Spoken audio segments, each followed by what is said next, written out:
السلام عليكم ورحمة الله وبركاته.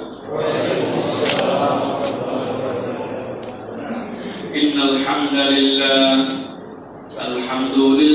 نحمده ونستعينه ونستغفره ونؤمن به ونتوكل عليه ونعوذ بالله من شرور أنفسنا ومن سيئات أعمالنا. من يهد الله فلا مضل له ومن يضلل فلا هادي له. وأشهد أن لا إله إلا الله وحده لا شريك له. وأشهد أن سيدنا وحبيبنا وطبيب قلوبنا محمد الذي أرسله بالحق بشيرا ونذيرا وداعيا إلى الله بإذنه وسراجا منيرا. فقد قال الله سبحانه وتعالى في كلامه المجيد وفي فرقان الحميد. أعوذ بالله من الشيطان الرجيم. بسم الله الرحمن الرحيم. ولله ما في السماوات وما في الأرض وإلى الله ترجع الأمور. كنتم خير أمة أخرجت للناس تأمرون بالمعروف وتنهون عن المنكر وتؤمنون بالله.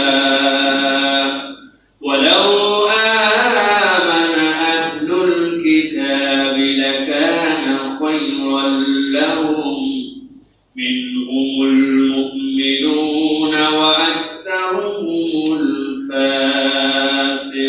الفاسقون. وقال الله سبحانه وتعالى آمرا ومخبرا للمؤمنين والمؤمنات إلى يوم القيامة إن الله وملائكته يصلون على النبي يا أيها الذين آمنوا صلوا عليه وسلموا تسليما. اللهم صل على محمد وعلى آل محمد كما صليت على إبراهيم وعلى آل إبراهيم إنك حميد مجيد. اللهم بارك على محمد وعلى آل محمد كما باركت على إبراهيم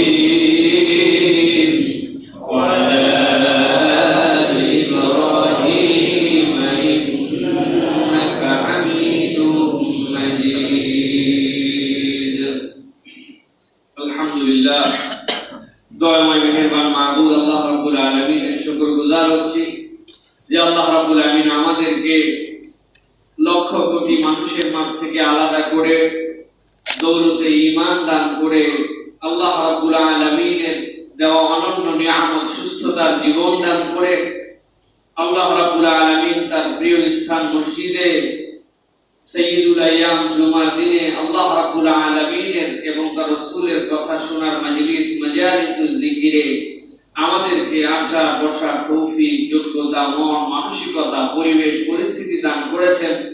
সেই রব্বুল আলামিনের কাছে তাঁরই শেখানো বাক্যে কালিমাতুশ শুকর আদায় করছি আনন্দ চিত্তে বুলন্দ আওয়াজে অন্তর থেকে আল্লাহর খুশির নিমিত্তে সকলে পড়ছি পড়ছি আলহামদুলিল্লাহ। দরুদ এবং সালাম বর্ষিত হোক মানবতার মহান মুক্তির দূত আকায়ে নামদার তাজদার মদিনা রাহমাতুল লিল আলামিন জনাবে মুহাম্মদুর রাসূলুল্লাহ সাল্লাল্লাহু আলাইহি ওয়াসাল্লামের প্রতি। সম্মানিত হাজিরিন, আজকের জুমায় এই জুমা পূর্ব অধিবেশনে আমরা সংক্ষিপ্ত সময় পবিত্র কোরআনুল কারীমের দুটি আয়াতের আলোকে মানবতার জন্য এবং আল্লাহ রাব্বুল আলামিন এই উম্মতের জন্য যে অনন্যতা এবং যে নিয়ামত দিয়েছেন, এই উম্মতকে যে অনন্য করেছেন তার কার্যকারণ এবং সেই আলোকে আমাদের জন্য কি কি কর্মসূচি থাকতে পারে সে বিষয়ে সংক্ষিপ্ত কিছু কথাবার্তা বলার চেষ্টা করব। আমার তৌফিক ইল্লা বিল্লাহ। প্রিয় ভাইয়েরা, আল্লাহ রাব্বুল আলামিন যতগুলো উম্মতকে এই পৃথিবীতে প্রেরণ করেছেন, এই উম্মতের মাঝে আল্লাহ রাব্বুল আলামিন সবচেয়ে অনন্য যাদেরকে করেছেন, সেই অনন্যতার বৈশিষ্ট্যে যাদেরকে বৈশিষ্ট্যমণ্ডিত করেছেন তারা হচ্ছে উম্মতে মুহাম্মাদী। পৃথিবীতে আদম আলাইহিস সালাম থেকে শুরু করে রাসূলুল্লাহ সাল্লাল্লাহু আলাইহি ওয়াসাল্লাম পর্যন্ত মানুষ নামে যারা ছিলেন, এই মানুষের মৌলিক বৈশিষ্ট্যে খুব বেশি পার্থক্য ছিল না। পার্থক্য ছিল দু তিনটা দিক দিয়ে। যারা মানুষ রূপে আসছিলেন তারা পৃথিবীতে মানুষ হিসাবে আসছিলেন। এরকম নয় যে আমাদের বিভিন্ন মতবাদের আলোকে কেউ ব্যাঙ থেকে মানুষ হয়েছে, কেউ বাদর থেকে মানুষ হয়েছে, এরকম নয়। বরং আল্লাহ রাব্বুল আলামিন মানুষ রূপে পৃথিবীর মানুষকে পৃথিবীতে প্রেরণ করেছেন। পার্থক্য কি ছিল? চোখ, নাক, কান সবই একরকমই ছিল সবার, কিন্তু পার্থক্যের জায়গায় কিছুটা ছিল। কেউ বা হয়তো বা দীর্ঘ সময় হায়াত পেয়েছেন, কেউ বা কম সময় হায়াত পেয়েছেন। কারো কারো হয়তো বা কর্মক্ষমতা এবং শারীরিক সুস্থ এত শক্তিশালী ছিল যে তারা সেই শক্তিতে অনন্য ছিলেন, কিন্তু ওই দুটো হাতই তাদের ছিল, ওই চোখই তাদের ছিল, ওই ব্রেন তাদের ছিল, ওই ঠোঁট ছিল, মুখ দিয়ে কথা বলা ছিল, পা দিয়ে চলতো। কেউ বা লম্বা, কেউ বা ছোট, কারো বা শারীরিক শক্তি বেশি, কারো বা কম, কিন্তু মানুষ রূপে যা এই অবয়বে আল্লাহ রাব্বুল আলামিন এইরকম করেই মানুষদেরকে রেখেছিলেন। কিন্তু আল্লাহ রাব্বুল আলামিন যিনি আপনার আমার স্রষ্টা, যিনি আপনাকে আমাকে এই পৃথিবীতে প্রেরণ করেছেন, তিনি নিজে সাক্ষ্য দিচ্ছেন যে যত মানব মণ্ডলী পৃথিবীতে প্রেরণ করি না কেন, তোমাদেরকে আমি আল্লাহ রাব্বুল আলামিন মুহাম্মদ সাল্লাল্লাহু আলাইহি ওয়াসাল্লামের আগমনের পরে যাদেরকে এই পৃথিবীতে রেখেছি কিয়ামত পর্যন্ত, তারা আরো 10টা কওমের মতো নয়, তারা আরো 10 জন নবীর উম্মতের মতো নয়, তারা অনন্য এবং তাদের কিছু আলাদা বৈশিষ্ট্য আছে। এই বৈশিষ্ট্যটা কি? এই বৈশিষ্ট্যটা এরকম নয় যে আপনার আমার আগে যত উম্মত ছিল তাদের এক চোখ ছিল, আমাদের দুই চোখ হয়েছে, তারা এক কান দিয়ে শুনতে পাইতো, আমরা দুই কান দিয়ে শুনি। এটা আলাদা করার বৈশিষ্ট্য নয়, বরং আল্লাহ রাব্বুল আলামিন বৈশিষ্ট্যটা কোরআনুল কারীমের মধ্যে উল্লেখ করে দিয়েছেন যেটা কেন আলাদা হলো। আল্লাহ রাব্বুল আলামিন বলছেন, গভীর মনোযোগে বুঝেন, খেয়াল করেন। আল্লাহ বলছেন, ওয়ালিল্লাহি মা ফিস সামাওয়াতি ওয়া মা ফিল আরদ ওয়া ইলাল্লাহি তুরজাউল উমুর। আল্লাহ বলছেন, আসমান জমিনের ভিতরে যা কিছু আছে দুনিয়ার মানুষ জেনে রাখো, এই সবগুলি হচ্ছে আল্লাহ রাব্বুল আলামিনের। ওয়ালিল্লাহি মা ফিস সামাওয়াতি ওয়া মা ফিল আরদ, আসমানের নিচে, জমিনের উপরে, জমিনের ভিতরে, ভূমণ্ডলে, নবমণ্ডলে যা কিছু আছে সব কিছু রব্বুল আলামিনের। বিজ্ঞান এখন আবিষ্কার করেছে অল্প একটু অংশ, সূর্যকে আমরা অনেক বড় দেখি, কিন্তু এমনও গ্রহ উপগ্রহ আছে যেটা সূর্যটা তার তুলনায় একটা সরিষার দানার মতো। আসমানের মধ্যে এমন এমন অবস্থান আছে, এমন এমন গ্যালাক্সি আছে, এমন এমন নক্ষত্র পুঞ্জ আছে, লক্ষ কোটি সূর্যকে যদি তার মধ্যে নিক্ষেপ করে দেওয়া হয় খবরও হবে না সেইখানে সূর্য গেল। আল্লাহ বলছেন, ভালো করে বোঝো, তোমাদের কাছে দুনিয়া বললে পৃথিবী বুঝে ফেলো, দুনিয়া মানে পৃথিবী নয়। আল্লাহ বলছেন, ওয়ালিল্লাহি মা ফিস সামাওয়াতি ওয়া মা ফিল আরদ। আল্লাহ এখানে সামাওয়াতকে বহুবচন ব্যবহার করেছেন, জমিনকে এক বছর বলেছেন। আবার অন্য আয়াতের মধ্যে আল্লাহ বলছেন আসমান সমূহ এবং জমিন সমূহ। আল্লাহ বলছেন যা কিছু আছে এত দুয়ের মাঝে এবং মধ্যে সব কিছু রব্বুল আলামিনের। এরপরে রব্বুল আলামিন বলছেন, ইলাল্লাহি তুরজাউল উমুর। এই কথা এমনি এমনি বলি নাই, আসমানে থেকে যাবে, এরা নিজের ইচ্ছার সাথে ঘোরাফেরা করবে, যা ইচ্ছা তাই অবস্থান নিয়ে এখানে অবস্থান করবে, এরকম নয়। আল্লাহ বলছেন ইলাল্লাহি তুরজাউল উমুর, ওই আসমান সমূহ জমিন সমূহের মধ্যে যা কিছু আছে সব কিছুকে আল্লাহর কাছে তার কর্মফল নিয়ে ব্যাক করতে হবে। সুবহানাল্লাহ। মানে ঘুরে ঘুরাই দিছি আর লাটাই আমার হাতে আছে ছিঁড়ে চলে যাবে, এরকম বিষয় নয়।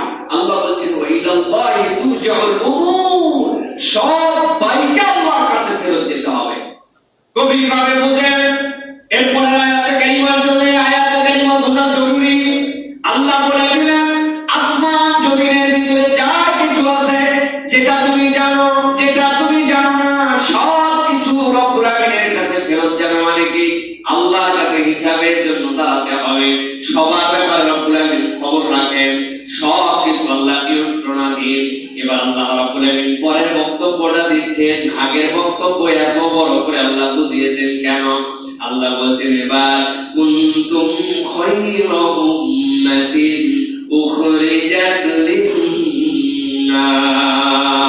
আমি রব্বুল আমিন বললাম আসমান জমিনের ভিতরে যা কিছু আছে, এর ভিতরে যত সৃষ্টি আছে আল্লাহর কাছে সবাইকে ফেরত যাইতে হবে। সবার খবর রব্বুল আলামিন নেওয়ার যোগ্যতা রাখেন।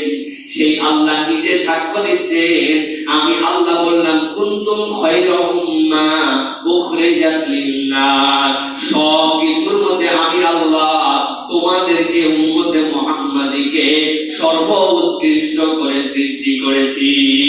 সুবহানাল্লাহ। কুনতুম খায়রা উম্মা, তোমরাই হচ্ছে সর্বোত্তম। কেন তোমরা সর্বোত্তম? আল্লাহ এবার নিজে নিজে ব্যাখ্যা করছেন। তোমরা এমনি এমনি সর্বোত্তম হয়ে যাও নাই, সর্বোত্তম হওয়ার কারণ আছে। এই কারণটা আমি রব্বুল আমিন তোমাদেরকে জানাচ্ছি। উখরিজাত লিন-নাস, আমি রব্বুল আমিন এমনি এমনি তোমাদেরকে তৈরি করি নাই, এমনি এমনি তোমাদেরকে শ্রেষ্ঠ করি নাই।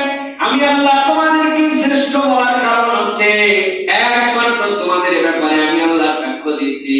ও মানুষ, ও উম্মতে মুহাম্মাদী যারা মুহাম্মদ সাল্লাল্লাহু আলাইহি সাল্লামের পরে এসেছো, তোমাদেরকে আমি আল্লাহ কেবল তোমার জন্য সৃষ্টি করি নাই, কেবল তোমার আত্মকেন্দ্রিক মানুষ হিসাবে তোমাকে দুনিয়ায় প্রেরণ করি নাই, বরং আমি আল্লাহ রাব্বুল আলামিন তোমাকে বলছি তোমাকে অপর ভাইয়ের জন্য, অপর ভাইয়ের কল্যাণের জন্য সৃষ্টি করা হয়েছে। সুবহানাল্লাহ। অপর ভাইয়ের কল্যাণের জন্য আল্লাহ রাব্বুল আলামিন আপনাকে আমাকে শ্রেষ্ঠত্বের ঘোষণা দিয়েছেন। কেন তুমি শ্রেষ্ঠ? কারণ তোমার নিজের কামাই কেবল নিজে করে খাবে, নিজের জন্য খালি নিজের পরিবারের বুঝ নিয়ে চলবে, নিজের জন্য খালি নিজের ফ্যামিলিকে টানবে, নিজের জন্য খালি নিজের এলাকাকে ভালোবাসবে, এইটুকুই কেবল নয়। উখরিজাত লিন-নাস, তোমাকে তো শ্রেষ্ঠত্ব দেওয়ার কারণই হচ্ছে তোমার অপর ভাইয়ের জন্য তুমি কি করতে পারো, এবং এই করার ক্ষমতা তোমার মধ্যে দিয়ে তবেই না তোমাকে শ্রেষ্ঠ করা হয়েছে। সুবহানাল্লাহ। উখরিজাত লিন-নাস, অপরের জন্য তোমাকে তৈরি করা হলো। এখন অপরের তুমি কি করবে? অপরের জন্য তোমার দায়িত্ব কি? কেন তুমি অপরের জন্য আসলে? অপরের বাড়ি কি গোলামি করবে নাকি তুমি? অপরের বাড়ি তুমি কি ঝাড়দার হবে নাকি? অপরের বাড়ির জন্য তুমি কি করতে পারো, তার জন্য তোমার দায়িত্ব কি? আল্লাহ রাব্বুল আমিন এখানে আবার স্পেসিফিক ভাবে বর্ণনা করতেন। অপরের জন্য বানানো হলো, শ্রেষ্ঠ করা হলো।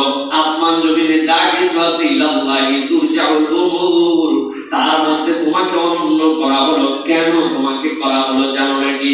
আল্লাহ বলছেন তা'মুরুনা বিল মা'রুফি ওয়া তানহাউনা আনিল মুনকার ওয়া তু'মিনুনা বিল্লাহ। তোমার এই শ্রেষ্ঠত্বের মাত্র তিনটা কারণ ভালো করে মনে রাখো। এই তিনটা কাজে যদি তুমি থাকো তাইলে তুমি শ্রেষ্ঠ। তোমার আল্লাহ তোমাকে যে ঘোষণা দিয়েছেন সেই শ্রেষ্ঠত্বের মধ্যে তুমি থাকবে, নচেত নাই। এক নম্বর কাজ তা'মুরুনা বিল মা'রুফ, তুমি মানুষকে নেক কাজের আদেশ দাও, সৎ কাজের পথ দেখাও, সৎ কাজ করতে উৎসাহ যোগাও, সৎ কাজ করে যেন এরকম কর্মসূচির মধ্যে তুমি নিজেকে মসজিদ রাখো। ওয়া তানহাউনা আনিল মুনকার, যেখানে খারাপ, যেখানে নিষিদ্ধ কাজ, যেখানে পাপাচার, যেখানে অন্যায়, তুমি একজন মানুষ হিসাবে তোমার শ্রেষ্ঠত্বের দাবি নিয়ে সেইটাকে প্রতিহত করো, সেইটাকে নিষেধ করো, সেখান থেকে বাঁচায় রাখার চেষ্টা করো। যারা এই কর্মসূচি, এই আন্দোলনের সাথে থাকে, তাদেরকে সাথে তুমি যোগ দাও, তাদের সাথে হয়ে এই খারাপকে তুমি দূর করো। ভালো কাজেও যেরকম থাকো, মন্দ কাজেও সেরকম তুমি আসো। আল্লাহ বলছেন আরেকটা তোমার অনন্য হচ্ছে ওয়া তুমিনুনা বিল্লাহ, সব সময় আল্লাহ রাব্বুল আলামিনের প্রতি ঈমান বিশুদ্ধ রাখে। সুবহানাল্লাহ। সব সময় আল্লাহর প্রতি ঈমান বিশুদ্ধ রাখে। এক নম্বর কি করে? সৎ কাজ করে। দুই নম্বর অসৎ কাজ থেকে ফিরায়, যেখানে অসৎ কাজ সেখানে তার সম্পর্ক নাই। ওয়া তুমিনুনা বিল্লাহ, আর এই দুই কাজ করে যারা, তাদের অনন্যতার একটা দিক হচ্ছে তারা আল্লাহর সাথে বিশ্বাসে কোনো প্রতিযোগী করে না, আল্লাহকেই তারা ঈমানে, ইসলামে পরিপূর্ণভাবে স্বীকৃতি দেয়। সুবহানাল্লাহ। সুতরাং প্রিয় ভাইয়েরা, আমরা এই কথাগুলির আলোকে নিজেদের খুব সংক্ষেপে পরিচয় নিজেরা বুঝে ফেলবো।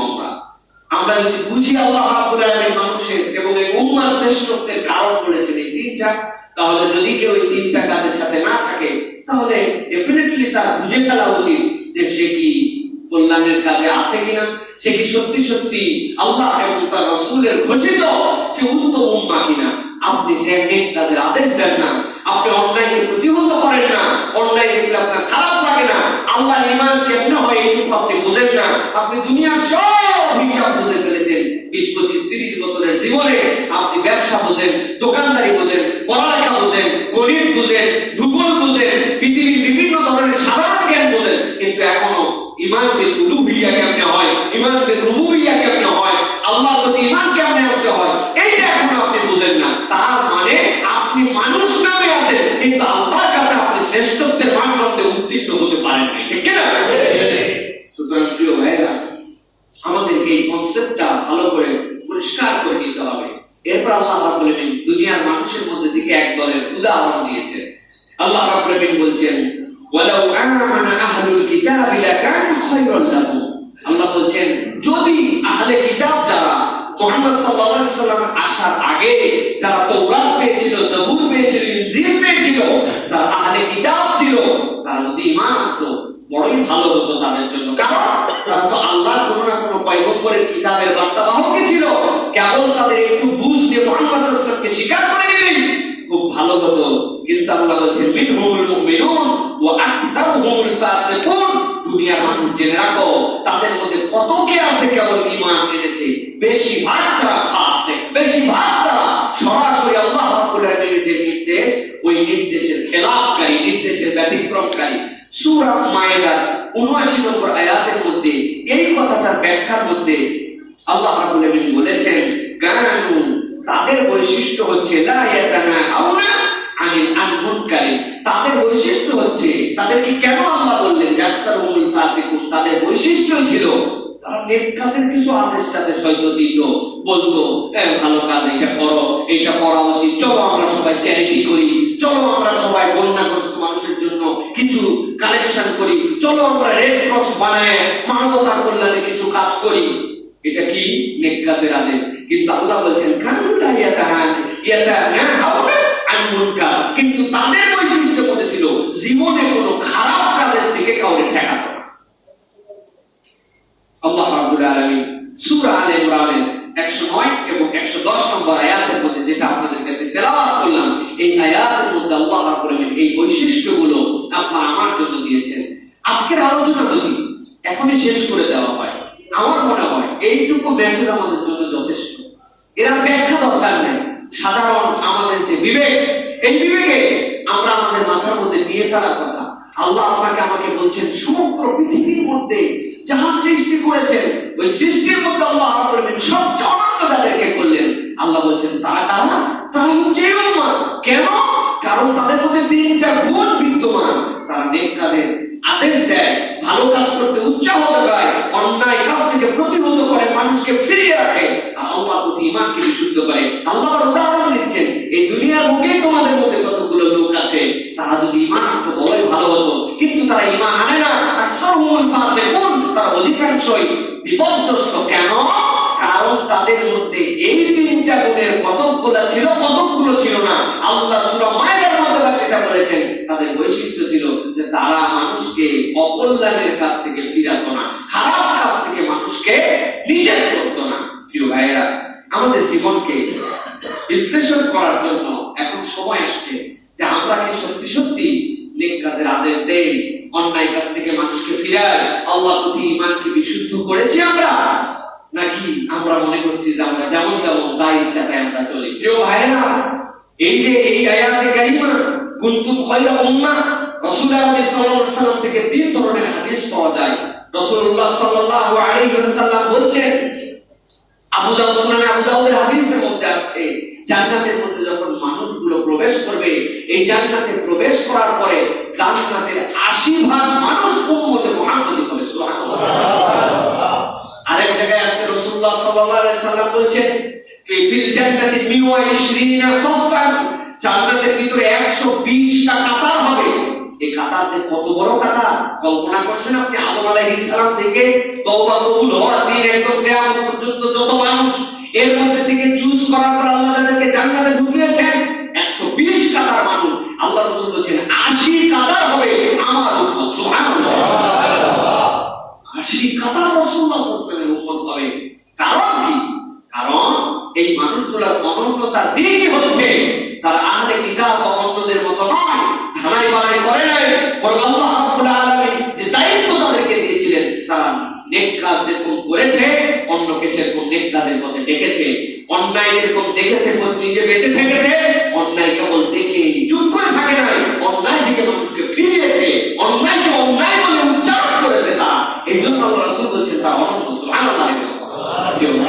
এই আয়াতে কারিমার আলোকে বোঝা যায় যে তাবৎ পৃথিবীর সকল উম্মতে মুহাম্মদী যারা, তাদের দায়িত্ব নেক কাজের আদেশ দেওয়া, অন্যায় থেকে প্রতিহত করে মানুষকে ফিরিয়ে রাখা, ঈমানকে মজবুত করা। তবে এর মধ্যে থেকে আল্লাহ রাব্বুল আলামিন বলেছেন একটা দল আবার একদম ডেডিকেটেড হতে হবে। সেই দলের বৈশিষ্ট্য কি? তাদের কাজই হবে তারা এইটাকেই তাদের জীবনের মূল পয়গম, মূল মকসুদ, মূল তাদের কর্মসূচি হিসাবে গ্রহণ করে ফেলবে। তোমাদের মধ্যে থেকে একটা দল থাকবে যাদের জন্য সার্বক্ষণিক এই কাজ করা ফরজ হবে। সুবহানাল্লাহ। কমনলি সকলের দায়িত্ব, একটা দল হবে তার মধ্যে থেকে যাদের জন্য এটা ফরজ। এটাকে এই জন্য বলা হয় ফরজুল কিফায়া। যদি কেউ না পালন করে সবাই গুনাহগার হবে, আর উম্মতের মধ্যে থেকে কিছু মানুষ যদি পালন করে তাহলে অন্যরা গুনাহ থেকে বেঁচে যাবে, সবাই সওয়াব পাবে না কিন্তু অন্যরা গুনাহ থেকে বেঁচে যাবে। যেরকম আপনারা সালাতুল জানাজার ক্ষেত্রে জানেন, আপনারা এটা ফরজুল কিফায়া। ফরজুল কিফায়া মানে কি? সমাজের মধ্যে কেউ যদি না পড়ে, একদম সবাই যদি পড়া ছেড়ে দেয়, সবাই গুনাহগার হবে। আর কেউ যদি পড়ে ফেলে, আদায় করে ফেলে, তাহলে কি হবে? তাহলে তার জন্য হবে, অন্যরা সওয়াব পাবে না কিন্তু তাদের ভাগের মধ্যে গুনাহও হবে না। প্রিয় ভাইরা, এই হচ্ছে আল্লাহ রাব্বুল আলামিনের পক্ষ থেকে সৎ কাজের আদেশ এবং অসৎ কাজের নিষেধের একটা গ্রুপের ব্যাপারে আল্লাহ রাব্বুল আলামিনের বর্ণনা। আল্লাহ রাব্বুল আলামিন সূরা আলে ইমরানের 104 নম্বর আয়াতের মধ্যে এটার ব্যাপারে বর্ণনা দিচ্ছেন। আল্লাহ রাব্বুল আলামিন বলেছেন, খেয়াল করেন, ওয়ালতাকুম মিনকুম উম্মাতুন ইয়াদউনা ইলাল খায়র। আল্লাহ রাব্বুল আলামিন বলেছেন, দুনিয়ার মানুষ শোনো, তোমাদের মধ্যে থেকে সৎ কাজের আদেশ দেওয়া, অসৎ কাজ থেকে ফিরিয়ে রাখা, এটা যেরকম দায়িত্ব, এইটা ইন জেনারেল। তবে তোমাদের মধ্যে থেকে যেন একটা দল হয়। কি দল হবে তারা? ওয়ালতাকুম মিনকুম উম্মাতুন ইয়াদউনা ইলাল খায়র। যাদের দায়িত্ব হবে তারা তাদের কাজ কর্মসূচি হিসাবে বানিয়ে নেবে আল্লাহর দিকে, তারা মানুষকে ডাকবে, ইয়াদউনা ইলাল খায়র, কল্যাণের দিকে মানুষকে ডাকবে, ওয়া ইয়ামুরুনা বিল মা'রুফ, মানুষকে নেক কাজের নির্দেশ দিবে, ভালো কাজের আদেশ দিবে, ওয়া ইয়ানহাউনা আনিল মুনকার, আর মানুষকে খারাপ কাজ থেকে ফিরিয়ে রাখবে, ওয়া উলাইকা হুমুল মুফলিহুন। আল্লাহ বলেন যারা এই তিন গুণে গুণান্বিত হবে, সকলের দায়িত্ব সৎ কাজের আদেশ দেওয়া, সৎ কাজ থেকে ফিরিয়ে রাখা, আল্লাহর প্রতি মানা। তবে সবাই কম বেশি যেরকমই পারো, আল্লাহ বলেন একটা দল তারা নিজেদেরকে বের করে নিয়েছে, সার্বক্ষণিকভাবে এই কাজের মধ্যে তারা লেগে থাকে, ভাবুক না কেন, আল্লাহ বলছেন আমি আল্লাহ বললাম ইয়াদউনা ইলাল খায়র, তারা মানুষকে কল্যাণের দিকে ডাকে, সৎ কাজের আদেশ দেয়, অসৎ কাজ থেকে নিষেধ করে। আমি আল্লাহ নিজে সাক্ষ্য দিচ্ছি উলাইকা হুমুল মুফলিহুন, এই মানুষগুলাই হচ্ছে সফল কাম একটা দল। সুবহানাল্লাহ। উলাইকা হুমুল মুফলিহুন, তারাই হচ্ছে সফল কাম। এই আয়াতের ব্যাখ্যার মধ্যে তাফসীরে তাবারির ভিতরে এসেছে আল আমরু বিল মারুফের সর্বোচ্চ রূপ কি? আল আমরু বিল মারুফের সর্বোচ্চ রূপ হচ্ছে দুনিয়ার বুকে আল্লাহ রাব্বুল আলামিনের যে তাওহীদ, আল্লাহর প্রতি যে ঈমান, এই ঈমানের ক্ষেত্রে মানুষকে কেউ যদি ডেকে আনে, মানুষকে যদি ঈমান গ্রহণ করাতে যদি কেউ পারে, তাহলে দুনিয়ার সর্বোচ্চ কল্যাণকর কাজ এইটা, যে কোনো মানুষকে আল্লাহর তাওহীদকে চিনিয়ে দেওয়া, আল্লাহ রাব্বুল আলামিনের সাথে পরিচয় করে তাকে মুসলমান বানায় দেওয়া, এটা হচ্ছে সর্বোত্তম কাজ। সুবহানাল্লাহ। কেউ যদি কোনো একটা মানুষকে ঈমান দিয়ে দিতে পারে, যে ঈমানের পথে ছিল না, আল্লাহ চিনত না, আপনি আপনার মেহনতে, আপনি আপনার প্রচেষ্টায় লেগে থেকে আপনি তাকে যদি কালেমাওয়ালা বানায় দিতে পারেন, আপনি যদি তাকে ঈমানের পরিচয় দিয়ে দিতে পারেন, আল্লাহর কাছে সমর্পিত মুসলিম বানাতে পারেন, এটা হচ্ছে আল আমরু বিল মারুফের সর্বোচ্চ রূপ, সর্বোচ্চ। ওয়া নাহী আনিল মুনকার কি? এই মুনকারের ব্যাখ্যায় মুফাসসিরিনে কেরাম বলছেন, মুনকারের সর্বনিম্নটা হচ্ছে দুনিয়ার বুকে কোন ব্যক্তির উপরে যেন কেউ মিথ্যা আরোপ না করে, মিথ্যা না করে। ওই ব্যক্তি জানে না, আপনি তাই বলেন, এটা হচ্ছে ওই ব্যক্তির জন্য মিথ্যা আরোপ করা। অন্তত এখান থেকে আপনাকে ফেরত থাকতে হবে। এই দুটার হচ্ছে সর্বোচ্চ এবং সর্বনিম্ন রূপ, একটা মুনকারের, একটা আমরু বিল মারুফের। আল্লাহ বলছেন উলাইকা হুমুল মুফলিহুন, এই কাজ যদি কেউ করে, আল্লাহ নিজে সাক্ষ্য দিচ্ছেন তারা সফল কাম। সুবহানাল্লাহ। আমরা দুনিয়ার মধ্যে সবাই সফল কাম হতে চাই, তাই না? আমাদের মূল টার্গেট কি? আমাদের মূল টার্গেট হচ্ছে আমরা যেন সফল হতে পারি। সফল ছাত্র, সফল শিক্ষক, সফল ব্যবসায়ী, সফল মুদি দোকানদার, সফল ইউটিউবার, নাকি সব আমরা যা সফল হতে চাই, কোনো বিফল আমরা হতে চাই না। আল্লাহ বলছেন আমিও তোমাদের জন্য একটা সফলতা দিক নির্দেশনা দিচ্ছি। তুমি একজন মানুষ হিসাবে যেরকমই হও না কেন, তুমি যদি নিজের জীবনের কর্মসূচির মধ্যে ঢুকাই নিতে পারো, আমি মানুষকে ভালোর দিকে ডাকবো, আমি ন্যায়ের দিকে মানুষকে নির্দেশ দিব, অন্যায় হলে আমার সাধ্যের মধ্যে সেখানে আমি প্রতিবাদ করবো, আর আল্লাহ রাব্বুল আলামিনের ঈমান বিশুদ্ধ করব। আল্লাহ বলেন আমি সাক্ষ্য দিলাম, দুনিয়ায় টাকা পয়সা, অর্থ, বিত্ত, চেহারা, নানান কিছু তোমার কমতি থাকতে পারে, কিন্তু এইটাকে যদি তোমার মনের মূল মাকসুদ বানায় না, আমি আল্লাহ বললাম তারা সফল। সুবহানাল্লাহ। আল্লাহ যদি কাউকে সফল বলেন, তাহলে দুনিয়ার আর কারো তারা ঠেকানোর বুদ্ধি আছে? দুনিয়ার আর কারো ঠেকানোর বুদ্ধি নেই। এই জন্য প্রিয় ভাইরা, আমাদের ঈমানকে বিশুদ্ধ করতে হবে, আমাদের মনের টার্গেটকে ঠিক করতে হবে। দুনিয়ায় আমরা তো অনেক কিছু হতে চাই, কোনো কিছু হতে তো বারণ করা হয় না। যদি দুনিয়াতে ব্যবসায়ী হতে বারণ করা হতো, রাসূলুল্লাহ সাল্লাল্লাহু আলাইহি ওয়াসাল্লাম তার সাহাবীদেরকে ব্যবসায়ী হতে বারণ করে দিতেন। রাসূলুল্লাহ সাল্লাল্লাহু আলাইহি ওয়াসাল্লাম বলতেন সবাই মসজিদের দিকে মুখ ফিরিয়ে দিতেন, তাই না? রাসূলুল্লাহ সাল্লাল্লাহু আলাইহি ওয়াসাল্লামের কাছে হাত পাততে আসছে, রাসূল তাকে কর্মঠ বানিয়েছে। রাসূলুল্লাহ সাল্লাল্লাহু আলাইহি ওয়াসাল্লাম বলেন কি আছে নিয়ে আসো। ইয়া রাসূলুল্লাহ ছোট্ট এক কম্বল আর ভাত খাওয়ার এক প্লেট নিয়ে আসো। এটা রাসূলুল্লাহ সাল্লাল্লাহু আলাইহি ওয়াসাল্লাম নিজে ইলান করছেন, বলতে বলো কে কত দিবে, এত না হবে না, আরেকটু বাড়াও, আরেকটু বাড়াও। নবীজি মুখের দিকে তাকায়, যা না তার থেকে দাম বাড়ায় দিয়েছে সাহাবীরা। রাসূল সাল্লাল্লাহু আলাইহি ওয়াসাল্লাম নিজে উঠায় এনেছেন, নিজে তাকে কর্ম দিয়ে বলছেন খালি বানায় দিলাম এরকম না, তোমার 7 দিন মসজিদ নববীর আশেপাশে না দেখি। সুবহানাল্লাহ বলবেন? সুবহানাল্লাহ। মসজিদ নববীতে 1 রাকাত নামাজ পড়লে 1000, আরেকটা রিওয়ায়েতে 50,000 রাকাতের সওয়াব হয়।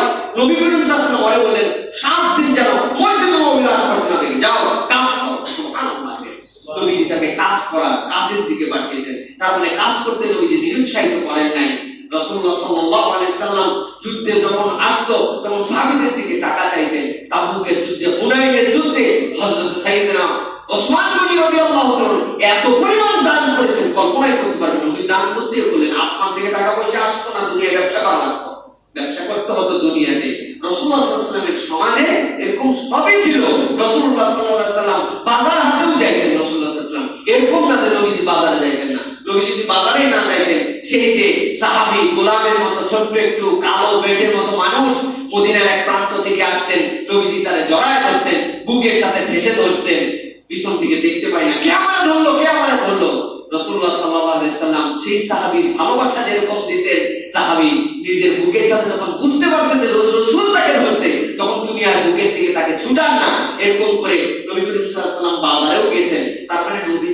বাহিরে ছিলেন না, কিন্তু এই যে সাহাবায়ে কেরাম, এই যে স্বর্ণালী যুগের মানুষ, আপনি তাদের জীবন দর্শন যদি পড়েন, তাদের জীবনে কেউ এই টার্গেট করেন নাই যে আমার জীবনে ব্যবসা করে এইটাই আমার একমাত্র পয়েন্ট, আমি এই কাজ করব এইটাই আমার একমাত্র পয়েন্ট। বরং তাদের মূল টার্গেট ছিল আমরা কিভাবে জান্নাতে যেতে পারবো, জান্নাতে যাওয়াই হচ্ছে তার মূল টার্গেট, ঠিক না?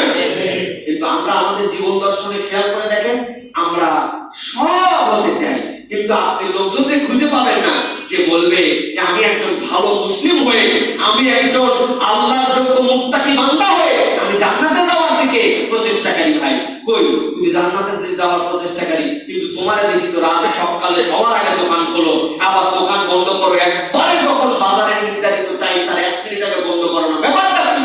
তুমিও বলতেছো জান্নাতে যাওয়া। হ্যাঁ, ওইটাই তো আল্লাহ রাব্বুল আলামিনের দেখানো নির্দেশনা যে একজন ভালো মুসলিম ভালো বিজনেসম্যান হবে, তার ব্যবসার যাবতীয় সূত্র যেভাবে ব্যবসা করলে সে সফল হতে পারে, সে ব্যবসা করতেছে সফলতা, কিন্তু তার কামাই যেন হালাল হয়, সেখানে যেন হারাম যুক্ত না হয়, কামাইটা সর্বোচ্চ যেন হয়, সেটা আল্লাহর পথে যেন ব্যয় করতে পারে। এই জন্য ব্যবসায়ী হিসেবেও সে ব্যবসায় মনোযোগ দেয়, ব্যবসা করে দুনিয়ায়, কিন্তু তার টার্গেট থাকে জান্নাতে। সুবহানাল্লাহ।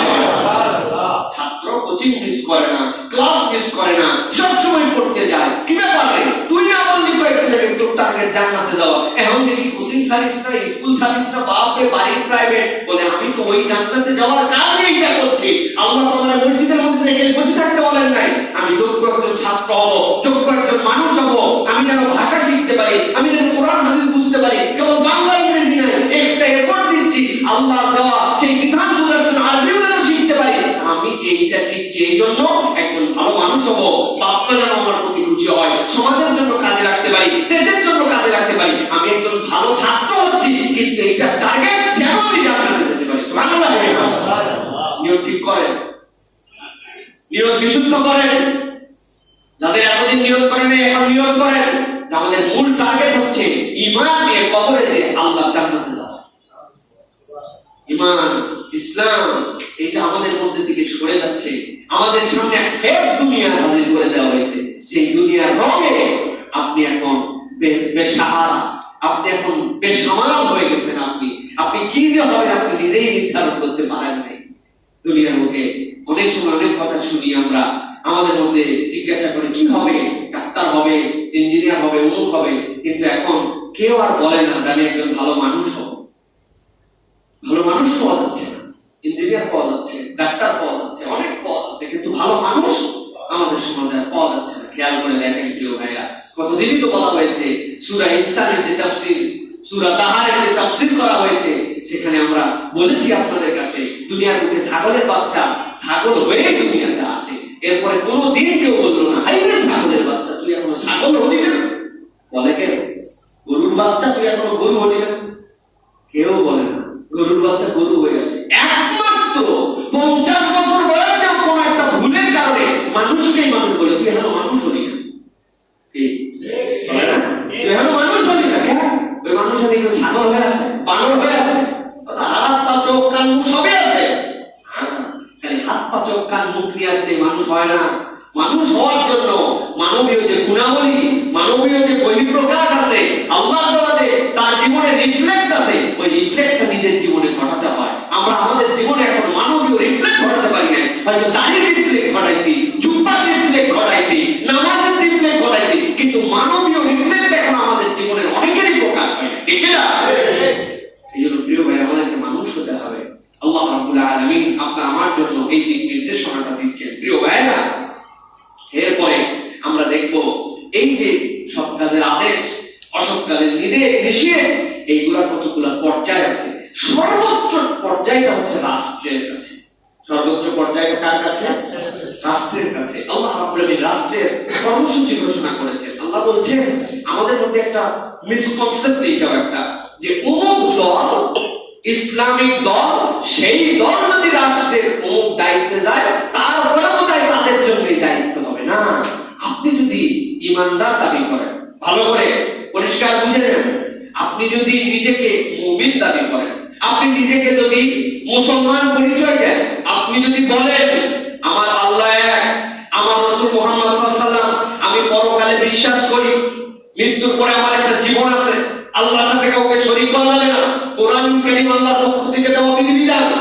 কোরআনের মধ্যে যা আছে কোনো কথা ভুল নাই, আমার মাথায় ধরলেও ঠিক না ধরলেও ঠিক, আপনি যদি স্বীকৃতি দেন, তাহলে আল্লাহ রাব্বুল আলামিন বলছেন এইরকম কোন ব্যক্তি এবং ব্যক্তি গোষ্ঠী যদি কোন রাষ্ট্রের ক্ষমতায় যায়, তাহলে আল্লাহ বলছেন ওই দলের জন্য, ওই গোষ্ঠীর জন্য, এই স্বীকৃতি দাতা দায়িত্বশীল ব্যক্তির জন্য আল্লাহ 4টা কাজ নির্ধারণ করে দিয়েছেন। কয়টা কাজ? আল্লাহ রাব্বুল আলামিন বলছেন আল্লাযীনা ইম্মাক্কান্নাহুম ফিল আরদ, আল্লাহ রাব্বুল আলামিনকে স্বীকার করে, আল্লাহকে বিশ্বাস করে, নিজেদেরকে মুমিন মুসলমান পরিচয় দেয়, মৃত্যুর পরে সে স্বীকার করে জানাজা দিয়ে তারে কবরে নামাতে হবে, কবরে যাওয়ার পরে তার জন্য কবরের কিছু পরীক্ষা নিরীক্ষা আছে, কিয়ামত দিবস হবে, কোরআনকে স্বীকার করে, রাসূলকে স্বীকার করে, নামাজ রোজা হজ যাকাতকে স্বীকার করে, এই স্বীকৃতি যদি তুমি দাও, আল্লাহ বলছেন এরকম কোন মানুষকে যদি আল্লাহ রাষ্ট্রের ক্ষমতায় অধিষ্ঠিত করেন, রাষ্ট্রের দায়িত্বে যদি তারা যায়, তার দলের নাম কি, তার পার্টির নাম কি, তার দলের ম্যানিফেস্টো কি, আল্লাহ বলছেন এইগুলো আমার জানার দরকার নাই, তোমার দলের নাম যাই হোক না কেন, তুমি যদি স্বীকৃতি দাতা হও, এই গোষ্ঠী যদি কোনো দেশ পরিচালনায় আসে, আল্লাহ রাব্বুল আলামিন বলছেন তাদের মূল দায়িত্ব হবে আকামুস সালাহ, এক নম্বর তাদের কর্মসূচি হবে দুনিয়ার বুকে তারা সালাত কায়েম করায় দিবে, নামাজকে রাষ্ট্র আইনের মধ্যে নিয়ে আসবে, জনগণকে নামাজ পড়ার মতো উপযোগী একটা জনগণ হিসাবে করে তুলবে, রাষ্ট্র তদারকি করবে নামাজ পড়ে কি পড়ে না, কেন পড়ে কেন পড়ে না, কিভাবে পড়ানো যায়, এই হেডেক কোনো ব্যক্তিগত নয়, বরং রাষ্ট্রের নিজের কর্মসূচি হবে। এক নম্বরে এটা আল্লাহ রাব্বুল আলামিন বলেন ওয়া আয়াতুজ যাকাত, 2 নম্বর দায়িত্ব হবে সালাতের মধ্যে যেরকম দাঁড়াও, এইখানে দাঁড়ানোর ক্ষেত্রে সামনে একজন মন্ত্রী আছে, তার পাশে একজন মুচি আছে, তার পাশে একজন রিকশাওয়ালা আছে, তার পাশে একজন সবচেয়ে বড় দুনিয়ার বড় লোক আছে, এই যে তোমার তাসবিয়া কাতারের মধ্যে কম বেশি নাই, ধনী আছে, গরিব আছে, কালো আছে, ধলা আছে, টাক মাথা আছে, চুলওয়ালা আছে, পাঞ্জাবি পরা আছে, শার্ট পরা আছে, মেথর আছে, মুচি আছে, কামার আছে, কুমার আছে, কিন্তু ঈমান আছে যার, কাতারের মধ্যে দাঁড়ায় গেছে পাশাপাশি, আল্লাহ বলছেন এই যে তোমার সালাতের মধ্যে দাঁড়ানো, এইটা রিফ্লেক্ট যদি সমাজের সব জায়গায় দেখতে চাও, রাষ্ট্রে যদি ঈমানদাররা আছে, তাহলে তাদের দায়িত্ব হচ্ছে ওয়াদাউজ যাকাত, একটা মসজিদের মধ্যে এইরকম ভাবে তাদের মধ্যে সমতা, আর সমাজে যদি সমতা ফিরিয়ে দিতে চাও, যাকাত ভিত্তিক অর্থনীতি কায়েম করতে হবে। যাকাতকে রাষ্ট্রের মূল অর্থনীতি ব্যবস্থা হিসেবে তোমাকে গ্রহণ করে নিতে হবে। আমাদের অর্থনীতি আফসোস, দুনিয়ার বুকে যদি সেরা আফসোস থাকে, তাহলে ইমানদারদের জন্য এটা সবচেয়ে বড় আফসোস। দুনিয়ায় আমরা পুঁজিতান্ত্রিক অর্থনীতিকে গ্রহণ করেছি, আমরা ওই সমাজতান্ত্রিক অর্থনীতিকে গ্রহণ করেছি, নানান অর্থনীতি সুদ ভিত্তিক অর্থনীতিকে আমরা গ্রহণ করেছি। আমি তো অনেকবার বলেছি প্রিয় ভাইয়েরা, বড় আফসোস যাকাত ভিত্তিক অর্থনীতি তো গ্রহণ করেই নাই, কিন্তু আমরা কখনো একটা পাইলট প্রজেক্ট হিসাবে যাকাত ভিত্তিক অর্থনীতিকে নিতে পারি নাই। বাংলাদেশে অনেক কিছু পাইলট প্রজেক্ট হয়, জানেন আপনারা, ধানের ক্ষেতের দিকে তাকায় দেখবেন পুরা সব ধানের ক্ষেতের মধ্যে সাইনবোর্ড দেওয়া থাকে না, একটা দুটা ক্ষেতের মধ্যে সাইনবোর্ড দেওয়া থাকে, এইটা ও কোম্পানি বীজকে পরীক্ষা করার জন্য এটা লাগানো হয়েছে, কারণ পুরো মাঠ যদি লাগিয়ে ফেলে আর যদি ফলন না হয়, তাহলে পুরো এলাকা ক্ষতিগ্রস্ত হবে। এই বছরের জন্য 2 বিঘা, এই 2 বিঘায় যদি এই ফলন সফল হয়, আগামী বছর আপনাদেরকে চালা দিব। ওই মাঠের মধ্যে ওইটুকু দেখাইছে, দেখছেন আপনারা প্রদর্শনী প্লট দেখেছেন, এরকম প্রদর্শনী প্লট করা হয় কোন একটা এলাকার মধ্যে, কোন একটা নতুন কর্মসূচি আসলে ওইটাকে ইমপ্লিমেন্টেশনের জন্য করা হয়।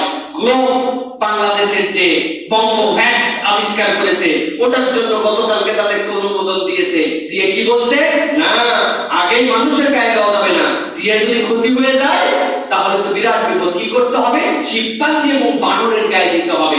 তারা আবার বলছে এটা তো বাংলাদেশে নাই, আমাদেরকে বিদেশে যে তারপরে আমাদেরকে ওইটা দিয়ে দেখাতে হবে যে 50টা বানর 50টা শিম্পাঞ্জির গায়ে এটা দিলাম, যদি সেখানে সফল হয় দেন মানুষের মধ্যে আসবে। তাহলে এটাও একটা পাইলট প্রজেক্ট আকারে আমরা গ্রহণ করেছি, কিন্তু দুর্ভাগ্য হাজার হাজার কোটি টাকার বাজেট হয়, লক্ষ লক্ষ কোটি টাকা আমাদের এখানে ঘাটতি বাজেট থাকে, সম্পূরক বাজেট থাকে, সুদ নিতে হয়, ঋণ নিতে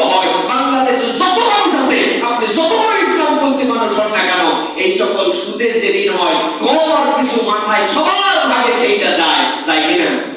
আমরা কি জীবনে একটা বার ছোট্ট একটা প্রজেক্ট আকারে যে যাকাত ভিত্তিক একটা জেলার একটা থানায় আমরা একটু যাকাত ভিত্তিক পাইলট একটা প্রজেক্ট নিলাম, দেখি তো পারি কি পারি না? আল্লাহর বিধানে অবশ্যই সাকসেসফুল হবে, কিন্তু শয়তান আমাদেরকে এমন ভাবে মাথার মধ্যে ঢুকাই দিয়েছে যেটা নেওয়াও যাবে না। ঠিক কিনা? কথাগুলো হয়তো একটু পড়া শুনতে হয়তো বিরক্ত লাগবে কারো কারো, কিন্তু আমরু বিল মারুফ ওয়া নাহি আনিল মুনকারের সংজ্ঞায় একদলকে এই কথা বলতেই হবে। এই কথা বলা বন্ধ হয়ে গেলে দুনিয়ায় আপনাদের দোয়া কবুল হওয়া বন্ধ হয়ে যাবে। দোয়া কবুল হবে না। হাদিস আসতেছে, বলবো আপনাদের কাছে প্রিয় ভাইরা। সুতরাং যারা আমাদের দায়িত্বে থাকবেন, কারা? দলের নাম বলছি, ওই দলের নাম কি? আল্লাহকে যে মানে, রাসূলকে যে স্বীকার করে, পরকালকে যে স্বীকৃতি দেয়, কোরআনকে কিতাব হিসাবে মানে, সালাত আদায় করে, হজের সময় হজ করে, রোজাকে বিশ্বাস করে। তুমি যদি ওই জায়গায় যাও, তোমার দায়িত্ব হচ্ছে সালাত কায়েম করা, 2 নম্বর হচ্ছে যাকাত ভিত্তিক অর্থনীতি কায়েম করা। এই কনসেপ্টটা মাথায় ঢুকায় নেবে। সালাত যেরকম বৈষম্যহীনতা তৈরি করেছে মানুষের মধ্যে, পুরো পৃথিবী, আমাদের দেশে একটু বৈষম্য আছে। আমাদের সভাপতি সেক্রেটারি অনেক মসজিদে, আমাদের মসজিদে নাই। আপনি ওই সিট ধরে রেখে দিবেন, আপনি সবার শেষে এসে একদম সকলের ঘাট ডিঙ্গায় আপনি সভাপতি সাহেব বলবেন, এই মসজিদে কোনো সুযোগ নেই। আমাদের সেক্রেটারি সাহেব সবার আগে আসে, 9টার আগে এসে বসতে হয়, কারণ উনি জানে মানুষের কাঁধের উপর এই জায়গায় ডিঙ্গানো চলবে না। কিন্তু অনেক জায়গায় আবার এরকমও আছে, ওরে বাবা বাবা, উনি যাই হোক না কেন, উনি ভিআইপি হওয়ার কারণে উনার সিট আলাদা, জায়গা আলাদা, এরকম আছে না? কিন্তু ইসলামে কিন্তু এরকম নাই প্রিয় ভাইয়েরা। ইসলামে এরকম কোন সুযোগ নাই। আলহামদুলিল্লাহ, এটা হয়তো মাইনর যেটা বললাম, কিন্তু অবধারি দেখেন আপনার পাশে কে দাঁড়াচ্ছে, আপনার কনসার্নের মধ্যে নাই। আপনি চিন্তা করছেন সে আমার ভাই, ভাই ফাঁকা আছে, আকাশে না কারে হাত নিয়ে চলে আসতেছেন, তাকে পাশাপাশি নিয়ে চলে আসতেছেন। সুবহানাল্লাহ। মক্কা শরীফে যখন গেছি, 2-1 বার তো এরকম হয়েছে, টার্গেট করছি প্রথম কাতারে নামাজ পড়বো, পড়তে পড়তে উপায় নেই, একদম এমন সিস্টেমে চলে গেছি, হারামের ইমাম, তার পিছনে আরেকজন, তার বাম পাশে ডান পাশেও দাঁড়াইছে। হারামের কাওয়ার ইমাম সাহেবের সাথে কয়েকবার মুসাফা করছে, বের হয়ে যখন আসতেছেন, আমি একজন সাধারণ মানুষ, হাত দিছি, মুসাফা করছেন। তার মানে উনি কাওয়ার ইমাম হলেও উনি আলাদা করে বলতে পারবেন না পিছনে যাও, এই সুযোগ নাই প্রিয় ভাইরা। যদিও এখন একটুখানি পরিবেশ পরিস্থিতি বিভিন্ন নিরাপত্তা জনিত কারণে চেঞ্জ হয়েছে না, অনেক ক্ষেত্রে যৌক্তিক, অনেক ক্ষেত্রে অযৌক্তিক, এটা ডিবেট হতে পারে, কিন্তু এই যে সমতা মসজিদের মধ্যে, এই সমতাটা কি সমাজের মধ্যে আছে? সমাজের মধ্যে নাই এই সমতা। এই সমতার মৌলিক সমতা হচ্ছে কেউ থাকবে 20 তলা, কেউ থাকবে 10 তলা। ইসলাম এটা হবে না, কমসে কম সকলের একটা বাড়ি থাকার মতো, মাথা গুঁজার মতো একটা আশ্রয়ের জায়গা থাকবে, এটার নাম সমতা।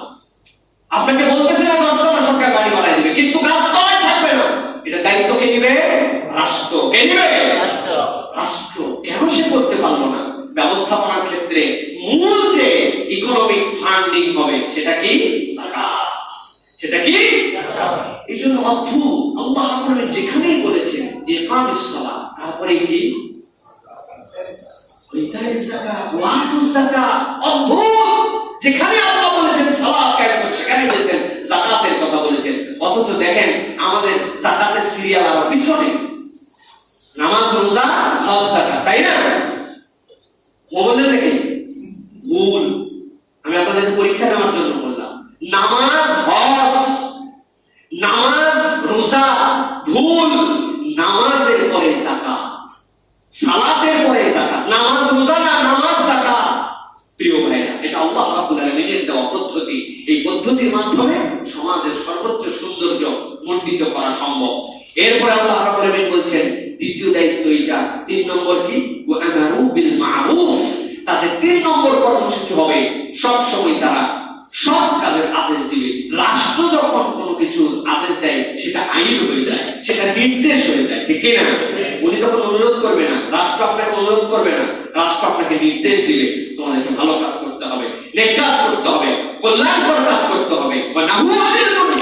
রাষ্ট্র আপনাকে নিষিদ্ধ করে দিবে, খবরদার তুমি অন্যায় করতে পারো না। পারো? অন্যায় করতে পারো? রাষ্ট্র কি বলবে? আপনাদের এটা না করলে ভালো হয়। তাই রাষ্ট্র এটা বলবে না, রাষ্ট্র বলবে যতগুলো এরকম মদে খাওয়ার জায়গা আছে, যতগুলো এরকম বার আছে যেগুলোতে অন্যায় অপকর্ম রাষ্ট্র জানে হয়, ওরকম কোন কিছু অস্তিত্ব বেঁচে থাকবে না। ঠিক আছে? রাষ্ট্র বলবে না এটা করলে ভালো, এটা না করলে ভালো, এখানে ধরা পড়লে তার বিচার হবে। রাষ্ট্র গোড়াকে উৎপাদন করে দিবে। কথা বললে কষ্ট লাগবে আপনাদের কাছে। এমন কতগুলো মানুষ আমাদের সমাজে ধরা পড়তেছে, ধরা পড়ার পর আমরা ছবি দেখতেছি, ছবি দেখি দেখছি সামনে দিয়ে তাদের বিদেশি মদ, সামনে দিয়ে তাদের যেগুলো খেলে আমাদের জন্য ক্ষতি হয় এরকম জিনিস দিয়ে তারপরে আমরা সেইটাকে ধরতেছি, সেটার আমরা প্রতিকার করতেছি। আলহামদুলিল্লাহ বলেন যে এখন পর্যন্ত অন্তত চলমান আছে যে এই বিষয়গুলো ধরা হয় অন্তত।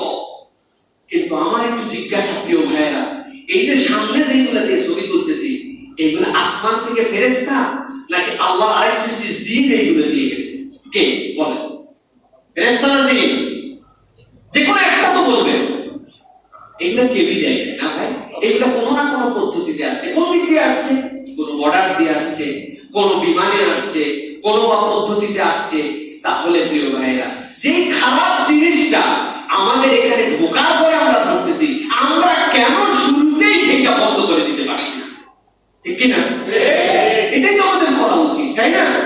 আমি আপনাদের কাছে আগেও বলেছি, আমি এর থেকে রওনা দিছি চিলাহাটি থেকে রূপসা ট্রেনে খুলনা যাব, জয়পুরহাট একবার বিজিবির চেক, সান্তাহার একবার র্যাবের চেক। এরপরে তখন মনে হয় আমাদের সেনাবাহিনী মনে হয় বাইরে ছিলেন, কি কোন সময়ের কথা মনে পড়ছে না। তারপরে এই যে কি বলে আত্রাই, এরপরে হচ্ছে সম্মিলিত বাহিনীর চেক। প্রত্যেকবারে কিছু না কিছু জিনিস পাওয়া গেল, কিছু না কিছু আইটেম পাওয়া গেল যেগুলো অবৈধ জিনিস। আমার জিজ্ঞাসা ভাই, এই যে ট্রেনের মধ্যে এত জায়গায় দাঁড়ায় দাঁড়ায় চেক করলাম, এই জিনিসগুলো তো ট্রেনের মধ্যে উৎপাদন হয় না, বা এটা কোনো ব্যাকটেরিয়াল কারণ না যে আপনার ওই রেখে দিলে অটোমেটিক ব্যাকটেরিয়া ছড়ায় ছড়ায় ওখানে আস্তে আস্তে করা হলো। কিন্তু ব্যাকটেরিয়া না, এইগুলো তো একটা বড় জিনিস। তো আপনি এইগুলার ক্ষেত্রে মূল জায়গাটা আটকায় দিলেই তো আপনার সব বন্ধ হয়ে যায়। আপনি মূল না আটকায় খালি স্টেশন স্টেশন ট্রেনের মধ্যে আপনি চেক করেন না। এই কথা বললেই বন্ধু ব্যথা। প্রিয় ভাইরা, ঢাকার বন্যা, এলাকায় বন্যা আসবে, আমরা সবাই সিদ্ধান্ত নিয়েছি মসজিদুল জুমা কমপ্লেক্সকে সেট করতে হবে। আমরা টাকা পয়সা তো মসজিদুল জুমা কমপ্লেক্সে পার্টি একটা বার দিয়েছি। কিছু লোকজন বলছে মসজিদুল জুমা কমপ্লেক্সে যে মুসল্লিরা আসবে ওরা তো গলা পানিতে ডুবে তারপর মসজিদে আসবে, খালি মসজিদ বাসায় লাভ কি? এলাকা বাসায় লাগবে। সাথে সাথে পল্লবী তবলক চিন্তা করছে এই পুরাটা বাউন্ডারিতে, খালি লোকজন চিন্তা করছে বেটা তোমরা তবলকে বাউন্ডারি দিয়ে এই জায়গায় থাকবা, মিরপুরা আর কি হবে? পরে চিন্তা করছে না, আমাদের এমপি সাহেবের নেতৃত্বে উনার যে আসন ঢাকা 16, এই 16 পাঁচ দিয়ে এক বাউন্ডারি দিবে। এইগুলা হচ্ছে সব অযৌক্তিক বুদ্ধি। সবচেয়ে ভালো বুদ্ধিটা হচ্ছে ঢাকা বেরিবাদ দিয়ে দেওয়া। ঠিক না? ঢাকা বেরিবাদ দিয়ে দিছি, ওখানে মিরপুর উঠেছে, পল্লবী উঠেছে, মসজিদুল জুমা কমপ্লেক্স উঠেছে। তাহলে যেইগুলো অবৈধ মদ মাদক যেইগুলো আছে ওইগুলো কখনো বা বারে, কখনো বা ট্রেনে, কখনো বা স্টেশনে, কখনো বা অমুক জায়গায় না খুঁজে সেই দিক দিয়ে ঢুকে ওই জায়গায় বাদ দিলে তো জিনিসটা বন্ধ হয়ে যায়। এইটা বোঝার জন্য খুব বেশি রকেট সায়েন্স করতে হয়, এটা এমনি বোঝা যায়। কেউ ভাই আল্লাহ রাব্বুল আলামিন ওই দায়িত্বটার কথা বলেছে। আমি যদি কথা বলতাম আমার আপনি চপছাপ করে দিতে পারতেন যে হুজুর আপনার থিওরি ভুল, আপনার থিওরি মানি না। কিন্তু আপনি মুসলমান, আপনি ঈমানের দাবি করেছেন, আপনি আল্লাহকে মানেন, রাসূলকে মানেন, পরকালে বিশ্বাস করেন, কোরআনকে মানেন, এর মধ্যে কোনো ভুল নেই, সব স্বীকার করেন। আল্লাহ বলছেন এটা আমার কথা না, আপনি খুঁজে দেখেন, আপনি আয়াতের তাফসীর পড়ে দেখেন। আল্লাহ রাব্বুল আলামিন বলছেন ওয়া আমারু বিল মা'রুফ ওয়া নাহু আনিল মুনকার ওয়া লিল্লাহি আকিবাতুল উমুর। আল্লাহ বলছেন এটা তাদের জন্য দায়িত্ব দিলাম, নেক কাজের আদেশ করবে, অন্যায় অপকর্ম এখান থেকে ঠেকে যেন থাকে তার জন্য আইন করে নিষিদ্ধ করে দিবে। এটাকে বাস এটাই শেষ কথা। ওয়া লিল্লাহি আকিবাতুল উমুর। মনে আছে আরেক জায়গায় আল্লাহ বলছিলেন ওয়া লিল্লাহি আকিবাতুল উমুর। এমনি এমনি আলোচনা করছি না, আল্লাহ রাব্বুল আলামিন প্রথম আয়াতের মধ্যে বলেছিলেন, কি বলেছিলেন?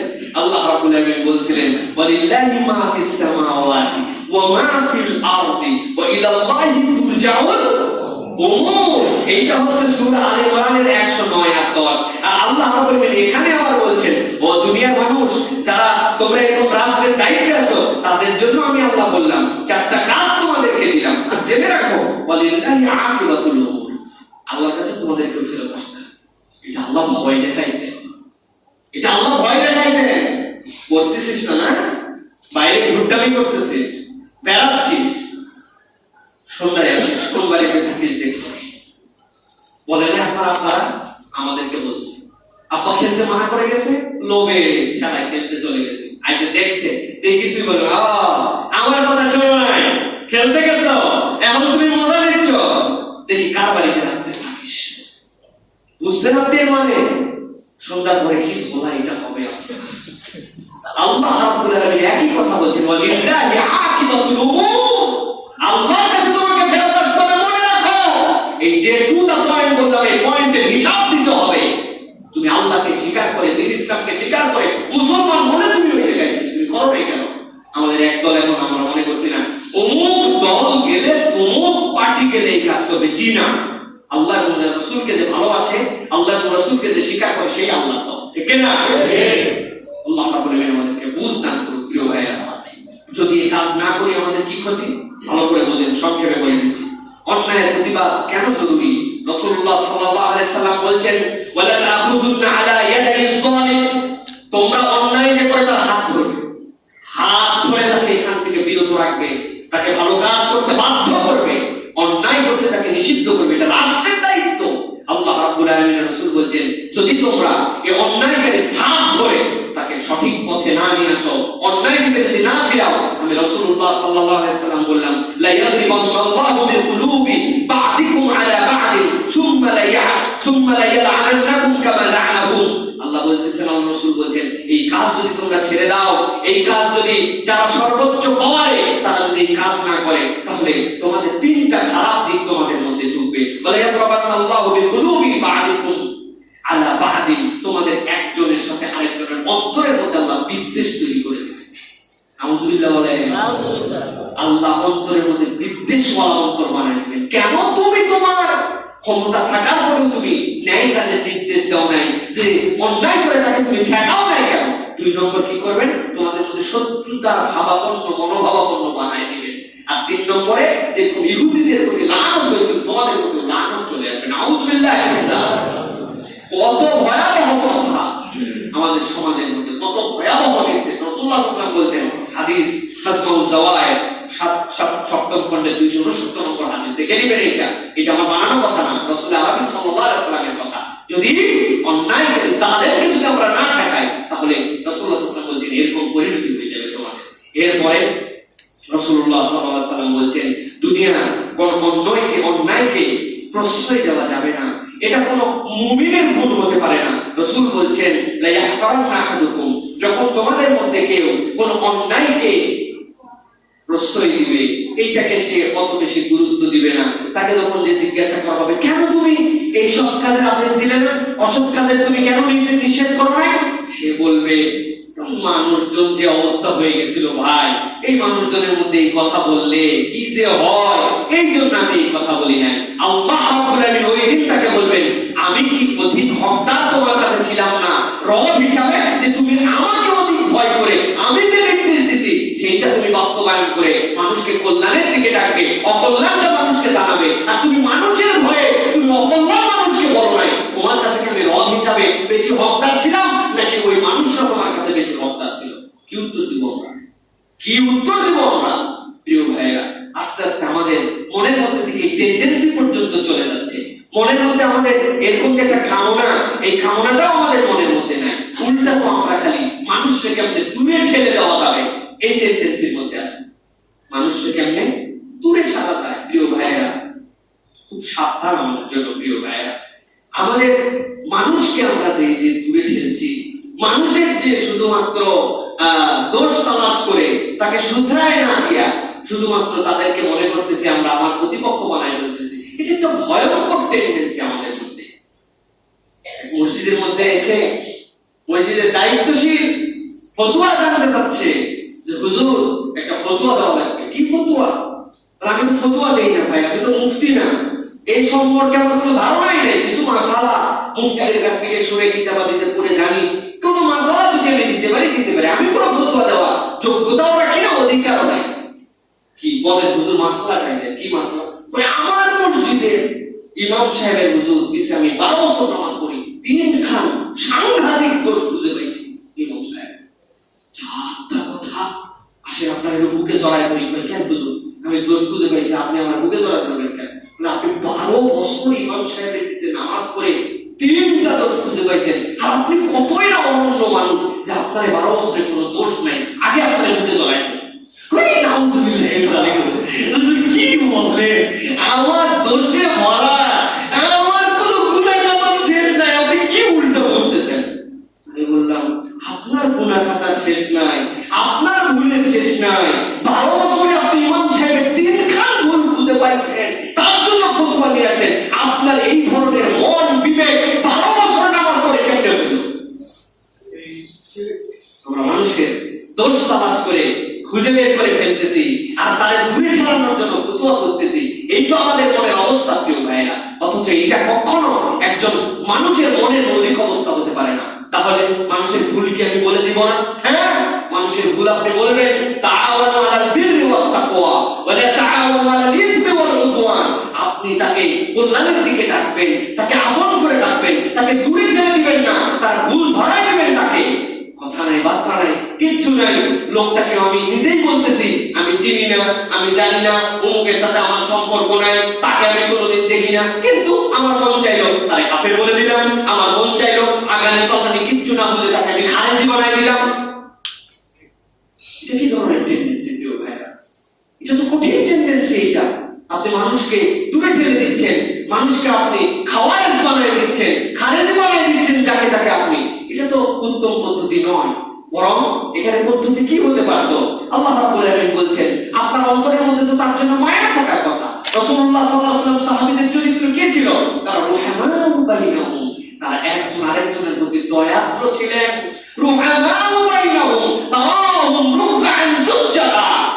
তাদের এই টেন্ডেন্সি ছিল, তারা অপরকে ভালোবাসতেন, আদর করতেন। ধরেন আমি কোনো একটা কথা ভুল বললাম, কোন একজন আমার থেকে বিজ্ঞ মানুষ, তিনি কথাটা সঠিকটা জানেন, আপনার কি কথা বলাটা উচিত হবে? এই লোক বাতিল হয়ে গেছে, খবরদার এর কথাবার্তা কিচ্ছু শুনবেন না। নাকি আপনার বলার কথা যে এই লোকটার এই বক্তব্যটা ভুল হয়েছে, ভাই সঠিকটা কিন্তু আমি জানি, আসেন আমি আপনাকে সঠিকটা জানাই দিচ্ছি, সঠিকটা এইটা বলা উত্তম নাকি ওইটা বলা উত্তম? দ্বিতীয়টা। ওই লোকটা হাজার হাজার কথার মধ্যে 5টা ভুল 10টা ভুল আর বাকিগুলা ঠিক, আপনি তো ঠিকগুলারে কোথায় রাখলেন? লোকটার এই যদি বাতিল বানায় দেন, এই বুঝ আমাদের মধ্যে যতদিন না আসবে আমাদের সমাজের মধ্যে কখনো একীভূত হতে পারবো না। আমরা আমাদের সমাজকে দেখতে পাচ্ছি এখন, যে কোনো পেশা, যে কোনো গোষ্ঠীর লোক যদি কোন রকম বিপদের সম্মুখীন হয়, ওরা জানে যারা জনগণের জন্য যে কাজ করে এটা করে জনগণের কোনো উপকার হয় না। ফেক প্রেম দেখায়, বুকের সাথে বুকে জড়ানো দেখায়, মুখের সাথে মুখের মাখামাখি দেখায়, এটাতে জনগণের কোনো কল্যাণ হয় না, বরং ওদের কিছু পয়সা হয় আর যুবকদের চরিত্র নষ্ট হয়। কিন্তু এরকম চরিত্র নষ্ট করে যারা, তাদের কেউ আক্রান্ত হয়ে তারা তখন সবাই মিলে ঝাঁপায় বলে এটা আমাদের সকলের গোষ্ঠীর বিষয়, আমাদেরকে এখান থেকে বাঁচাতে হবে, তাকে আমরা তার পক্ষে আছি, বলে কিনা? একমাত্র ইমানদারেরা আর ওলামায়ে কেরাম আলেমরা আমরা যখন বিপদে পড়ি তখন আমরা একজন আরেকজনের মহব্বতে আমরা আগাতেও পারি না। কারণ কি? কারণ আমাদের মনের মধ্যে টেন্ডেন্সি নাই, তো আমরা আগের থেকেই উনাদের দূরে সরাই রাখছি। আব্দুল্লাহ জাহাঙ্গীর রাহমাতুল্লাহ বলতেন, বারবার আমাদেরকে কথা বলতেন, বাবা মানুষের অন্যায় দেখে, খারাপ দেখে, এই কবিরা গুনাহ দেখে তোমার খারাপ লাগতে হবে, তোমার অন্তরের মধ্যে তার জন্য বিরক্তি লাগতে হবে। এই লোকটা কবিরা গুনাহ খারাপ না, বিরক্তি যদি না থাকে তাহলে আরেক বিপদ। বিরক্তি থাকবে, কিন্তু বিরক্তি থাকবে কিন্তু বিদ্বেষ থাকবে না, ঘৃণা থাকবে না। ওই লোকটার নানা অপরাধ, নানা ভুল আছে, এইগুলা তার ভুল, এই ভুলের কারণে আল্লাহর কাছে যদি তওবা করে না যায় পানিশমেন্ট হতে পারে, কিন্তু তার যে একটা ঈমান নামক দৌলত আছে, তার যে আল্লাহ এবং তার রাসূলের মহব্বত আছে, তার অন্তরের মধ্যে যে ঈমানের দৌলত আছে, ওইটার কারণে আল্লাহ তাকে জান্নাতে দিতে পারে। তোমার ভালোবাসাটা ওইটার বেশি হতে হবে, ঠিক না? ওই ভালোবাসা বেশি না হলে আপনি বুঝবেন আপনার ঈমানের মধ্যে ঘাটতি আছে। প্রিয় ভাই, আপনার ঈমানের মধ্যে ঘাটতি আছে, ঝামেলার জায়গায় এটা। প্রিয় ভাই, এই জন্য আমরা বলবো কাউকে দূরে ঠেলে দিয়ে না, তার ভুল আছে আপনি সেটা শুধরাই দেন। আর দ্বিতীয় একটা আমাদের সমস্যা, আমরা আশ্চর্য হয়ে যাই মানুষ এবং মানুষের কাছে জিজ্ঞাসা করতে প্রতি এতদূর পর্যন্ত আমরা জিজ্ঞাসা করে ফেলি যে অমুকের বক্তব্য শোনা যাবে আর অমুকের বক্তব্য শোনা যাবে না কিনা, বলে না? আপনি কত বড় যে সালে মানুষ আমরা জানি, ইউটিউবের সামনে যা পান উপরে বিজ্ঞাপন দেখলে আপনি ক্লিক না করে আপনি পাচ্ছেন না। বিজ্ঞাপনওয়ালা ইউটিউবাররা থাম্বনেল দেখায় আপনার ভিতরে ঢুকায়, আপনারা বিভিন্ন কিছু দেখে আপনি সেগুলো সব দেখেন, আর মাঝে মাঝে আপনি ফেরতা বানানোর জন্য অমুক একটা শোনা যাবে তমুক একটা শোনা যাবে না এই জিজ্ঞাসা করা করে এরা ফেরতা ঠিক না? এটাও একটা ফেরতা। আল্লাহ রাব্বুল আলামিন বলেছেন ইদফা বিল্লাতি হিয়া আহসান, আপনাকে কি করতে হবে? ভালো দিয়ে প্রতিহত করতে হবে। আপনি এরকম করে না বলে আপনি বলেন এই লোকের সাইফুল্লাহ এই যে বড় বড় কথা বলছে এই কথাগুলো ভুল, এই কথা আরেক কথা এটা আপনি দেন না। ইদফা বিল্লাতি হিয়া আহসান, আপনি উত্তম কথাটা দেন, আমরা তো উত্তম কথাটা পেয়ে গেলাম, তাহলে তো ঘটনা ডিসমিস হয়ে গেল, ঠিক না?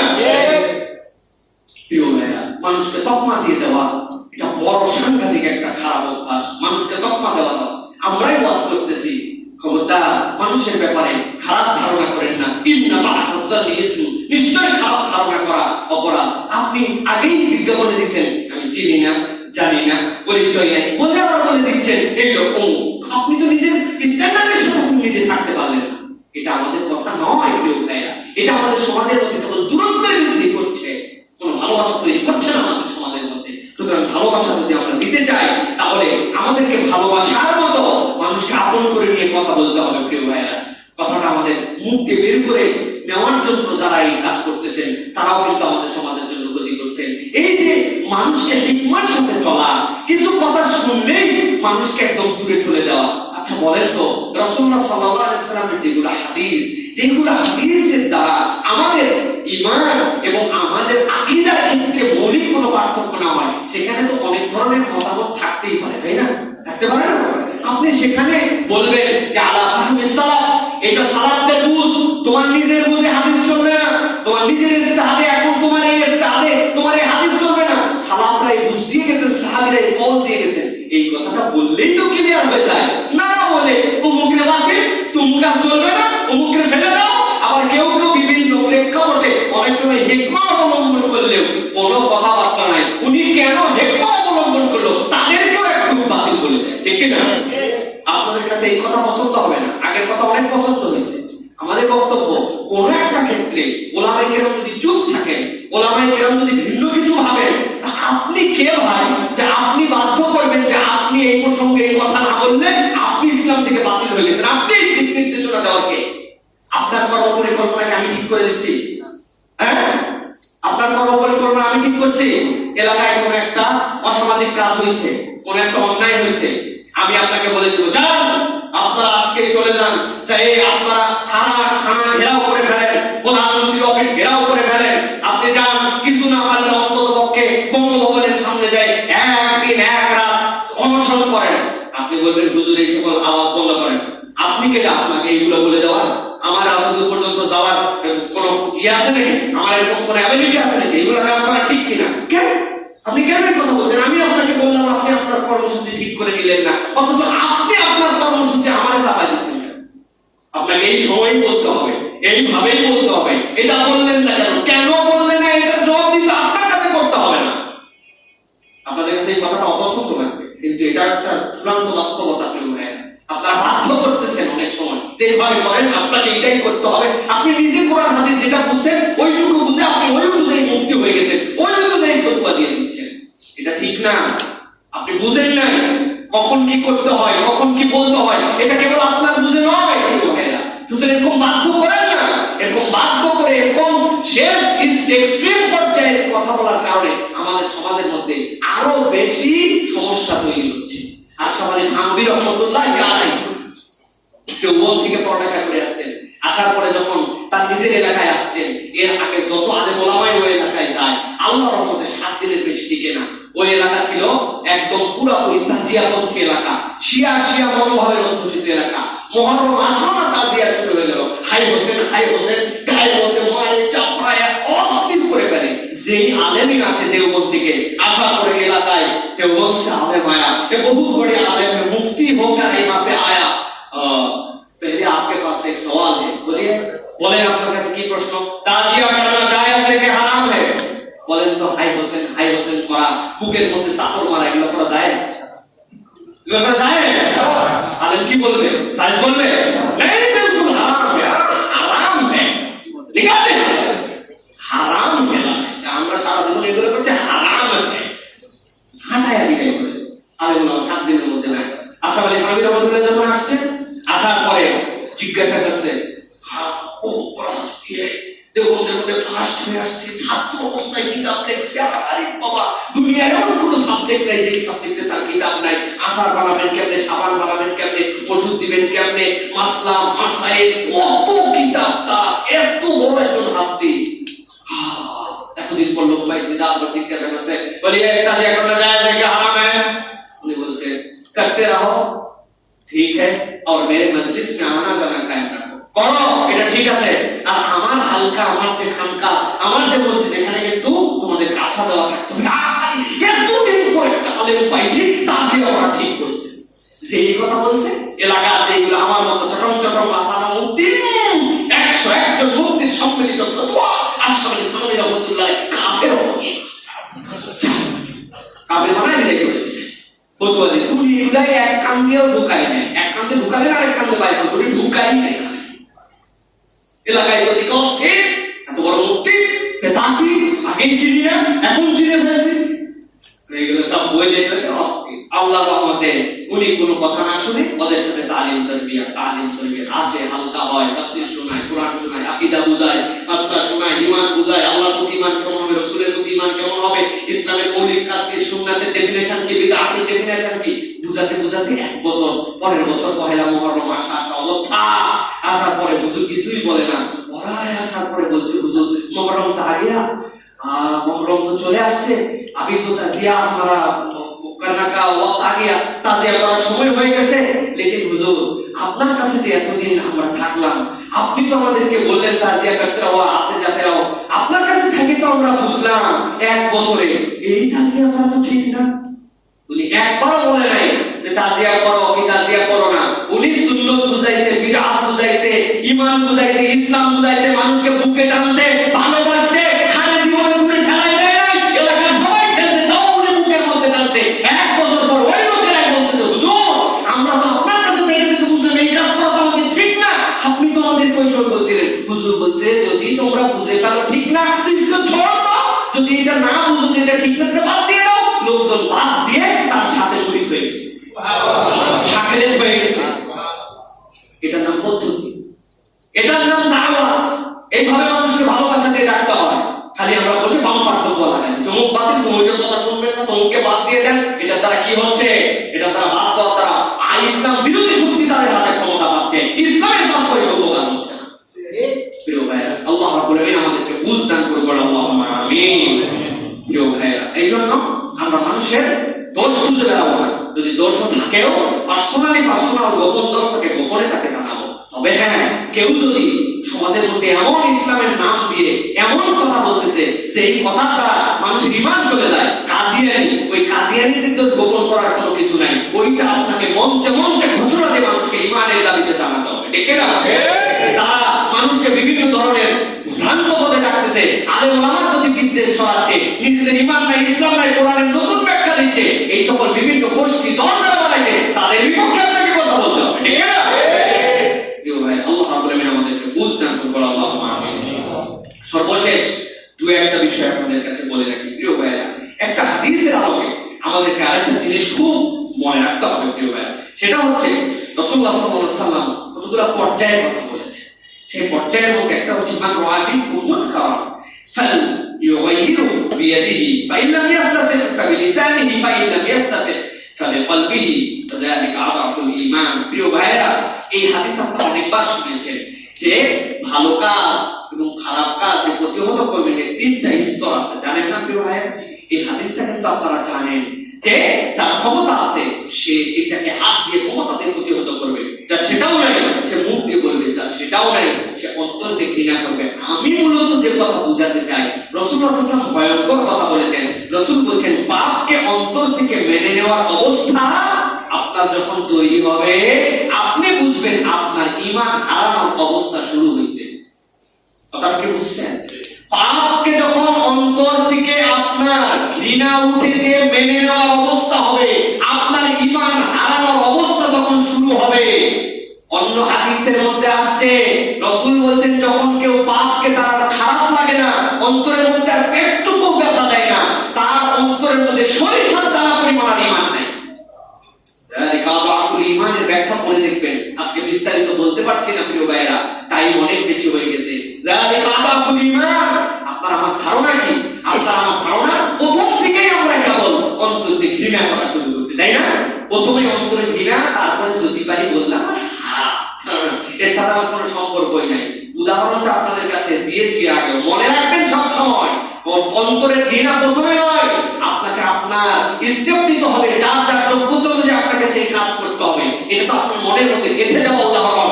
মসজিদের সামনে ফজরের সময় কুকুর মরছিল, এই মসজিদের সিঁড়ি ফজরে কুকুর মরে গেছে, হুজুর ডেঙ্গায় উপর দিয়ে আসছে, আসে সব মুসল্লি ডেঙ্গায় আসছে, আসে ফজরের নামাজ পড়ছে, পরে হুজুর ঘোষণা দিয়েছে উল্টা দিক করে আপনারা সকলে বসবেন, কুত্তা সরানোর জন্য দোয়া হবে। সবাই তিনবার সবাই ক্লাস করেন, তিনবার দরুদ শরীফ পড়েন, পরে এখন কুত্তা সরানো। আমাদের মসজিদের সামনে একটা কুকুর, সব মুসল্লির কষ্ট হচ্ছে, মেহেরবানি করে তুমি সরায় দাও, অন্তর থেকে আমরা এই কুত্তাকে ঘৃণা করি। জোরের সময় কুত্তা নাই না, জোরের সময় গন্ধ বাড়বে। আর জোহরে মনে করেন যে আপনারা যারা যারা ফজরের দোয়া করেন না, লোকজন পৌঁছে দাও, জোহরে কুত্তা সরানোর দোয়া হবে।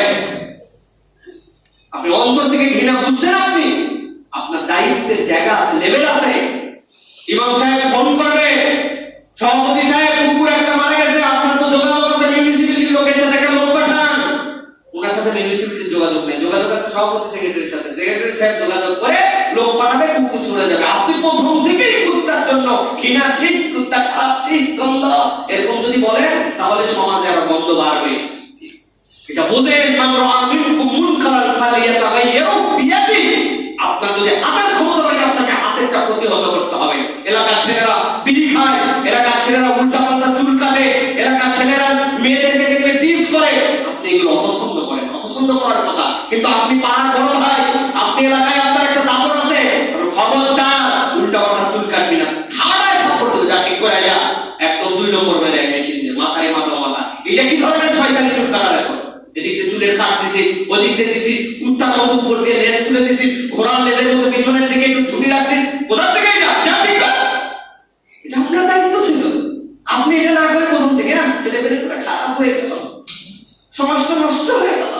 আমরা ছোটবেলায় কত ভালো ছিল, এইটা আপনি সোনালী অতীতের গল্প শোনাচ্ছেন, এটা 5 পয়সা দেওয়া হবে না। আপনি সমাজে আপনার অবস্থান আছে, আপনি প্রথমে প্রতিহত করেন। এরপর আপনি কি করবেন? আপনি পারেন না, এবার মুখে বলতে শুরু করবেন। কার কাছে? সে পারে। কমিশনার সাহেব, এলাকায় কিন্তু আপনাকে সবাই মানে, গোলাপান কিন্তু এরকম দেখতেছি, এরকম লাল পানি নীল পানি ঘর বানাইছে, ওইদের দিন অমুকের দিন রাত্রেবেলা এখানে ড্যান্স ফ্যান্স মারায়, মারানোর পরে এখানে জোরের শব্দ দিয়ে গান বাজায়, বাজানোর পরে এখান থেকে অসামাজিক কাজ হয়। আমি কিছু বলতে পারতেছি না, কিন্তু আপনি কিন্তু বলেন। এটা হচ্ছে আপনার মুখে বলা, আপনি তার কাছে যে বলবেন। সর্বশেষ কি? আর পাচ্ছি না, সমাজটা সব হয়ে গেছে। আপনি এরপরে ঈমান, আপনার অন্তর থেকে ঘৃণা করেন, সেটার একটা ব্যাখ্যা আছে। অন্তরের ঘৃণার ব্যাখ্যা মানে এরকম নয় আপনি খুব খারাপ বলে আপনার এই কাজটাতে মুখ দিয়ে বলতে পারে না, হাত দিয়ে প্রতিহত করতে পারে না, কিন্তু কতজন এরকম খারাপ এইটাকে অপছন্দ করে, কতজন এরকম অন্তরওয়ালা আছে, ওই অন্তরওয়ালাদের সাথে আপনার সম্পর্ক বাড়াতে ভাই। মুখে বলতে পারি না রে, হাত দিয়েও কিছু করতে পারি না, কিন্তু বুকটা ভেঙে যায়, তোরো এরকম 10 জন মিলে, এই বুকওয়ালা মিলে আবার আপনাকে পিছন থেকে আগাতে হবে, মুখ খুলবে, এরপরে হাতের শক্তি প্রয়োগ হবে। এটার নাম যালিকা আতাফুল ঈমান। হাদিসের ব্যাখ্যা বুঝছেন? কিভাবে বুঝেন? রাসূল সাল্লাল্লাহু আলাইহি ওয়াসাল্লাম বলেন, মনের বিরক্তি এবং আপত্তি যদি কমে আসে, তাহলে ওই মানুষের অন্তর মরে যায়। পাপ দেখলে আর খারাপ লাগে না, গুনাহ দেখলে আপনার অপছন্দই হয় না। অবস্থা তো হয়েছে না? দেখে সয়ে গেছে আপনার ছেলের গুনাহ, আপনার মেয়ের গুনাহ, আপনার স্ত্রীর গুনাহ, আপনার চোখের গুনাহ, আপনার সমাজের গুনাহ, আপনার অন্তরে একটু খারাপ অনুভূতি তৈরি করে না। গাছ হয়ে গেছে, মনের মধ্যে ভাবের মধ্যেই নেই না। আপনি যদি এরকম করেন, রাসূলুল্লাহ সাল্লাল্লাহু আলাইহি ওয়াসাল্লামের হাদিস মনে রাখবেন, আপনার ঈমান চলে যাওয়া শুরু হয়ে গেছে। ঈমান বিদায়। আপনার ভিতরে ঈমান নাই না, ঈমান থাকলে আপনাকে এই দাবি নিয়ে থাকতে হবে। পাপকে জন্য কখনো গা শোয়া করতে দেওয়া যাবে না। পাপের প্রতি ঘৃণা রাখতেই হবে আমাকে। ওই পাপীকে শুধরাবো, পাপীর প্রতি আমার বিরক্তি থাকবে, কিন্তু ওই পাপীকে দূরে ফেলে দেবো না, কিন্তু পাপকে আপনাকে ঘৃণা করতে হবে, সে যেই করুন। এই অন্তর তৈরি করে নেওয়া, অন্তর কিভাবে তৈরি হবে? আল্লাহ রাব্বুল আলামিন বলছেন, ওয়া মান আহসানু কাওলাম মিম্মান দাআ ইলাল্লাহ ওয়া আমিলা সালিহান ওয়া ক্বালা ইন্নানি মিনাল মুসলিমিন। আল্লাহ রাসূল সাল্লাল্লাহু আলাইহি ওয়াসাল্লামকে আল্লাহ বলছেন, আপনি বলেন ওয়া মান আহসানু কাওলাম মিম্মান দাআ ইলাল্লাহ, তার থেকে ভালো কথা কার হতে পারে যে আল্লাহর দিকে মানুষকে ডাকে, এক নম্বরে ওয়া আমিলা সালিহান, খালি ডাকেই না, নিজেও ভালো কাজ করে, ওয়া ক্বালা ইন্নানি মিনাল মুসলিমিন, আর তিন নম্বর সে বলে আমি মুসলমান বলে আমি এই কাজ করি। আপনার অন্তরের মধ্যে কোনো হীনমন্যতা চলবে না। ইউ আর মুসলিম, আপনি ডিক্লার দিচ্ছেন আমি মুসলমান, আপনার মনে আপনার ইসলাম নিয়ে, ঈমান নিয়ে, মুসলমানিত্ব নিয়ে কোনো হীনমন্যতা চলবে না, ঠিক না? হীনমন্যতা কি? আপনি ইহুদি নাসারাদের সামনে গেছি, অনেক ভালো স্ট্যাটাস ওয়ালা জায়গায় গেছি, যেখানে যাওয়ার পরে টুপি পড়তে ইতস্তত লাগে, এমন একটা পরিবেশে গেছি আমার দাড়ি লম্বা, ওখানে দেখে আপনার কাছে এই জায়গায় আসলে আমি মানাচ্ছি না মনে হচ্ছে, হ্যাঁ আমি যে অবস্থায় চলতেছি এটা মনে হচ্ছে না, এই আসরের আযান হয়ে গেছে, কেউই নামাজ পড়তে চাচ্ছে না, এখন আমি এর মধ্যে যদি নামাজের জায়গা খুঁজি, আমি যদি এই জায়গায় বলি মানুষকে যে ভাই এটা যাই নামাজ হবে কিনা, না থাক, এই যে হীনমন্যতা এটা আপনার থাকা চলবে না। ক্বালা ইন্নানি মিনাল মুসলিমিন, আপনি মুসলিম, you should be feel proud, আপনাকে প্রাউড হতে হবে, আপনার অন্তরের মধ্যে এটার জন্য একটা আনন্দ থাকতে হবে, আমি মুসলমান, আল্লাহ এটা আমার তোমার কাছে একটা গর্ব করার মতো বিষয়। সুবহানাল্লাহ। ক্বালা ইন্নানি মিনাল মুসলিমিন, তার থেকে ভালো মানুষ আর কেউ না, তার এই তিনটা গুণ থাকবে। কি? ক্বালা মিম্মান দাআ ইলাল্লাহ, মানুষকে আপনি কল্যাণের দিকে ডাকেন, আল্লাহর দিকে ডাকেন, আর কি আপনি আল্লাহর কাছে বলেন ওয়া আমিলা সালিহান, আপনি ভালো কাজ করেন, খালি ডাকেন, আপনি নিজেই কাজ করেন, এই তোদের ভালো কাজ করা উচিত, যাই এখনো নামাজে গেলি না কেন? ও বাবা বলে উনি চলে গেল, উনি বললো নামাজে যাওয়া উচিত, বললো উনি নিজে নামাজে গেলেন, এরকম তো ধারে পাবেন না। আমিলা সালিহান ওয়া ক্বালা ইন্নানি মিনাল মুসলিমিন, আর সাথে সাথে সে বলবে যে আমি একজন মুসলমান এই হিসাবে আমি আনন্দিত, আমি গর্বিত। এই তিনটা স্বীকৃতি যে দেয় সেই সর্বোত্তম। আল্লাহ বলেছেন ওয়ালা তাস্তাউল হাসানাতু ওয়ালা সাইয়্যাহ ইদফা বিল্লাতী হিয়া আহসান, তোমরা ভালো মন্দকে মিশ্রিত করে ফেলো না, খারাপটাকে ভালো দিয়ে তোমরা প্রতিহত করো। সুবহানাল্লাহ। খারাপটাকে কি দিয়ে মেটাতে হবে? ভালো দিয়ে। ভালো দিয়ে। খারাপটাকে কি দিয়ে মেটাতে হবে? ভালো দিয়ে। এটা মনে রাখবেন, এটা প্রিয় ভাইরা, আপনাকে খারাপটাকে ভালো দিয়ে মেটাতে হবে প্রিয় ভাইরা। আল্লাহ রাব্বুল আলামিন আমাদেরকে বুঝ দান করবেন, আল্লাহুম্মা আমিন। এই জন্য সর্বশেষ যে কথা বলবো, এই যে দাওয়াতের ক্ষেত্রে আরেকটা কথা মনে রাখতে হবে, আদেশ নিষেধে মাতবরি যেন আমাদের না হয়। অনেক সময় আমাদের আদেশ নিষেধ কিভাবে হবে, আমাদের শব্দ চয়ন কেমন হবে, এইগুলো না কারণে আমরা যদি মাতবরি করে অনেক কথাবার্তা আল্লাহ রাসূলের উপরে বলে ফেলি, অথবা আপনি কাউকে দাওয়াত দিলেন, সে আপনার কথা হয়তো শুনলো না, আপনি তার একটা ফতোয়া লাগাই দিলেন, ট্যাগ লাগাই দিলেন, এইটা যদি হয় তাহলে খুব বিপজ্জনক। হাদিসের মধ্যে পরিভাষা করে বোঝা যায়, আমার আচরণে কেউ যদি রুষ্ট হয়, তার দিন থেকে যদি সে ফেরত চলে যায়, আমার আচরণে রুষ্ট হয়েছে, হয়ে সে দিন থেকে সরে গেছে, তাহলে কি হবে? তাহলে মনে রাখবেন, ওই লোকের যত গুনাহ সব আপনার অ্যাকাউন্টে যুক্ত হবে। খুব সাবধান হতে হবে কেউ ভাইরা, আমার আচরণে যেন কোনো রুষ্ট না হয়ে যায়। না আপনি এমন বিহেভিয়ার করছেন দিনের জন্য, আরে একটা দাড়িওয়ালা লোক এরকম করলো, নামাজ পড়ে আসা লোক আমার কাছে ঘুষ চাইলো, আশ্চর্য কথা, নামাজ আর রোজা মারাইছে, এরকম কথা যদি বলে ফেলেন, আপনার আমার আচরণে, আপনার আমার ইসলামের প্র্যাকটিসের পরে এমন কোনো আমাদের খারাপ আচরণে, তাহলে ওই লোক যে আপনাকে দেখে দিনে আসার পরিবর্তে সরে গেল, জাগনা করবে আপনার আমার আমল নামে আসবে। ভালো করে বুঝেন, দোতলা তিনতলা চারতলা যারা ভাইরা আছেন, ঘুমাই গেছেন কিনা? তিনতলায় দেখা যায় তো, কোনোদিন কেউ আসে বললো না যে হুজুর তিনতলায় আমরা বসি ভালোই লাগতেছে, কি দেখা যায় কি ভালো কি মন্দ, বললো না। ওরা চিন্তা করছে দোতলা তিনতলা চারতলায় শুনলেন কি না শুনলেন। ভালো করে শুনেন, অনেক কষ্ট করে মসজিদে আসেন, 10-12টা জেলা থেকে মসজিদে মুসল্লিরা আসে, মাঝে মাঝে এই যত সাবজেক্ট শেষ করার জন্য 2-4-5 মিনিট এদিক ওদিক হয়ে যায়। আপনারা তো বাড়ির কাছ থেকে টপ করে এসে নামাজ পড়ে যেতে পারলে বেঁচে যান, ওনারা সকাল 9টায় এসে মসজিদে বসে, এত সোজা নাই এই মান, 9:30টায় আসে, 10টায় আসে, 2টা পর্যন্ত বসে থাকে, শেষেও যায় না, সবার সাথে দেখা করে কোলাকুলি করে তারপরে যায়। এত সোজা না, এই মহব্বতের দাম আছে।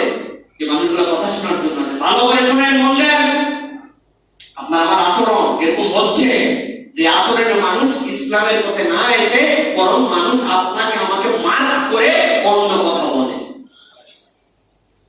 প্রিয় ভাইরা, আল্লাহ রাব্বুল আলামিন হেফাজত করুন। প্রিয় ভাইরা, সর্বশেষ যুবকদের জন্য কথা। প্রিয় ভাইরা, রাষ্ট্রের দায়িত্ব শাস্তি দেওয়া, আপনার দায়িত্ব আদেশ নির্দেশ দেওয়া। আপনি শাস্তির মেন্টালিটি নিজের কাঁধের মধ্যে তুলে নেবেন না।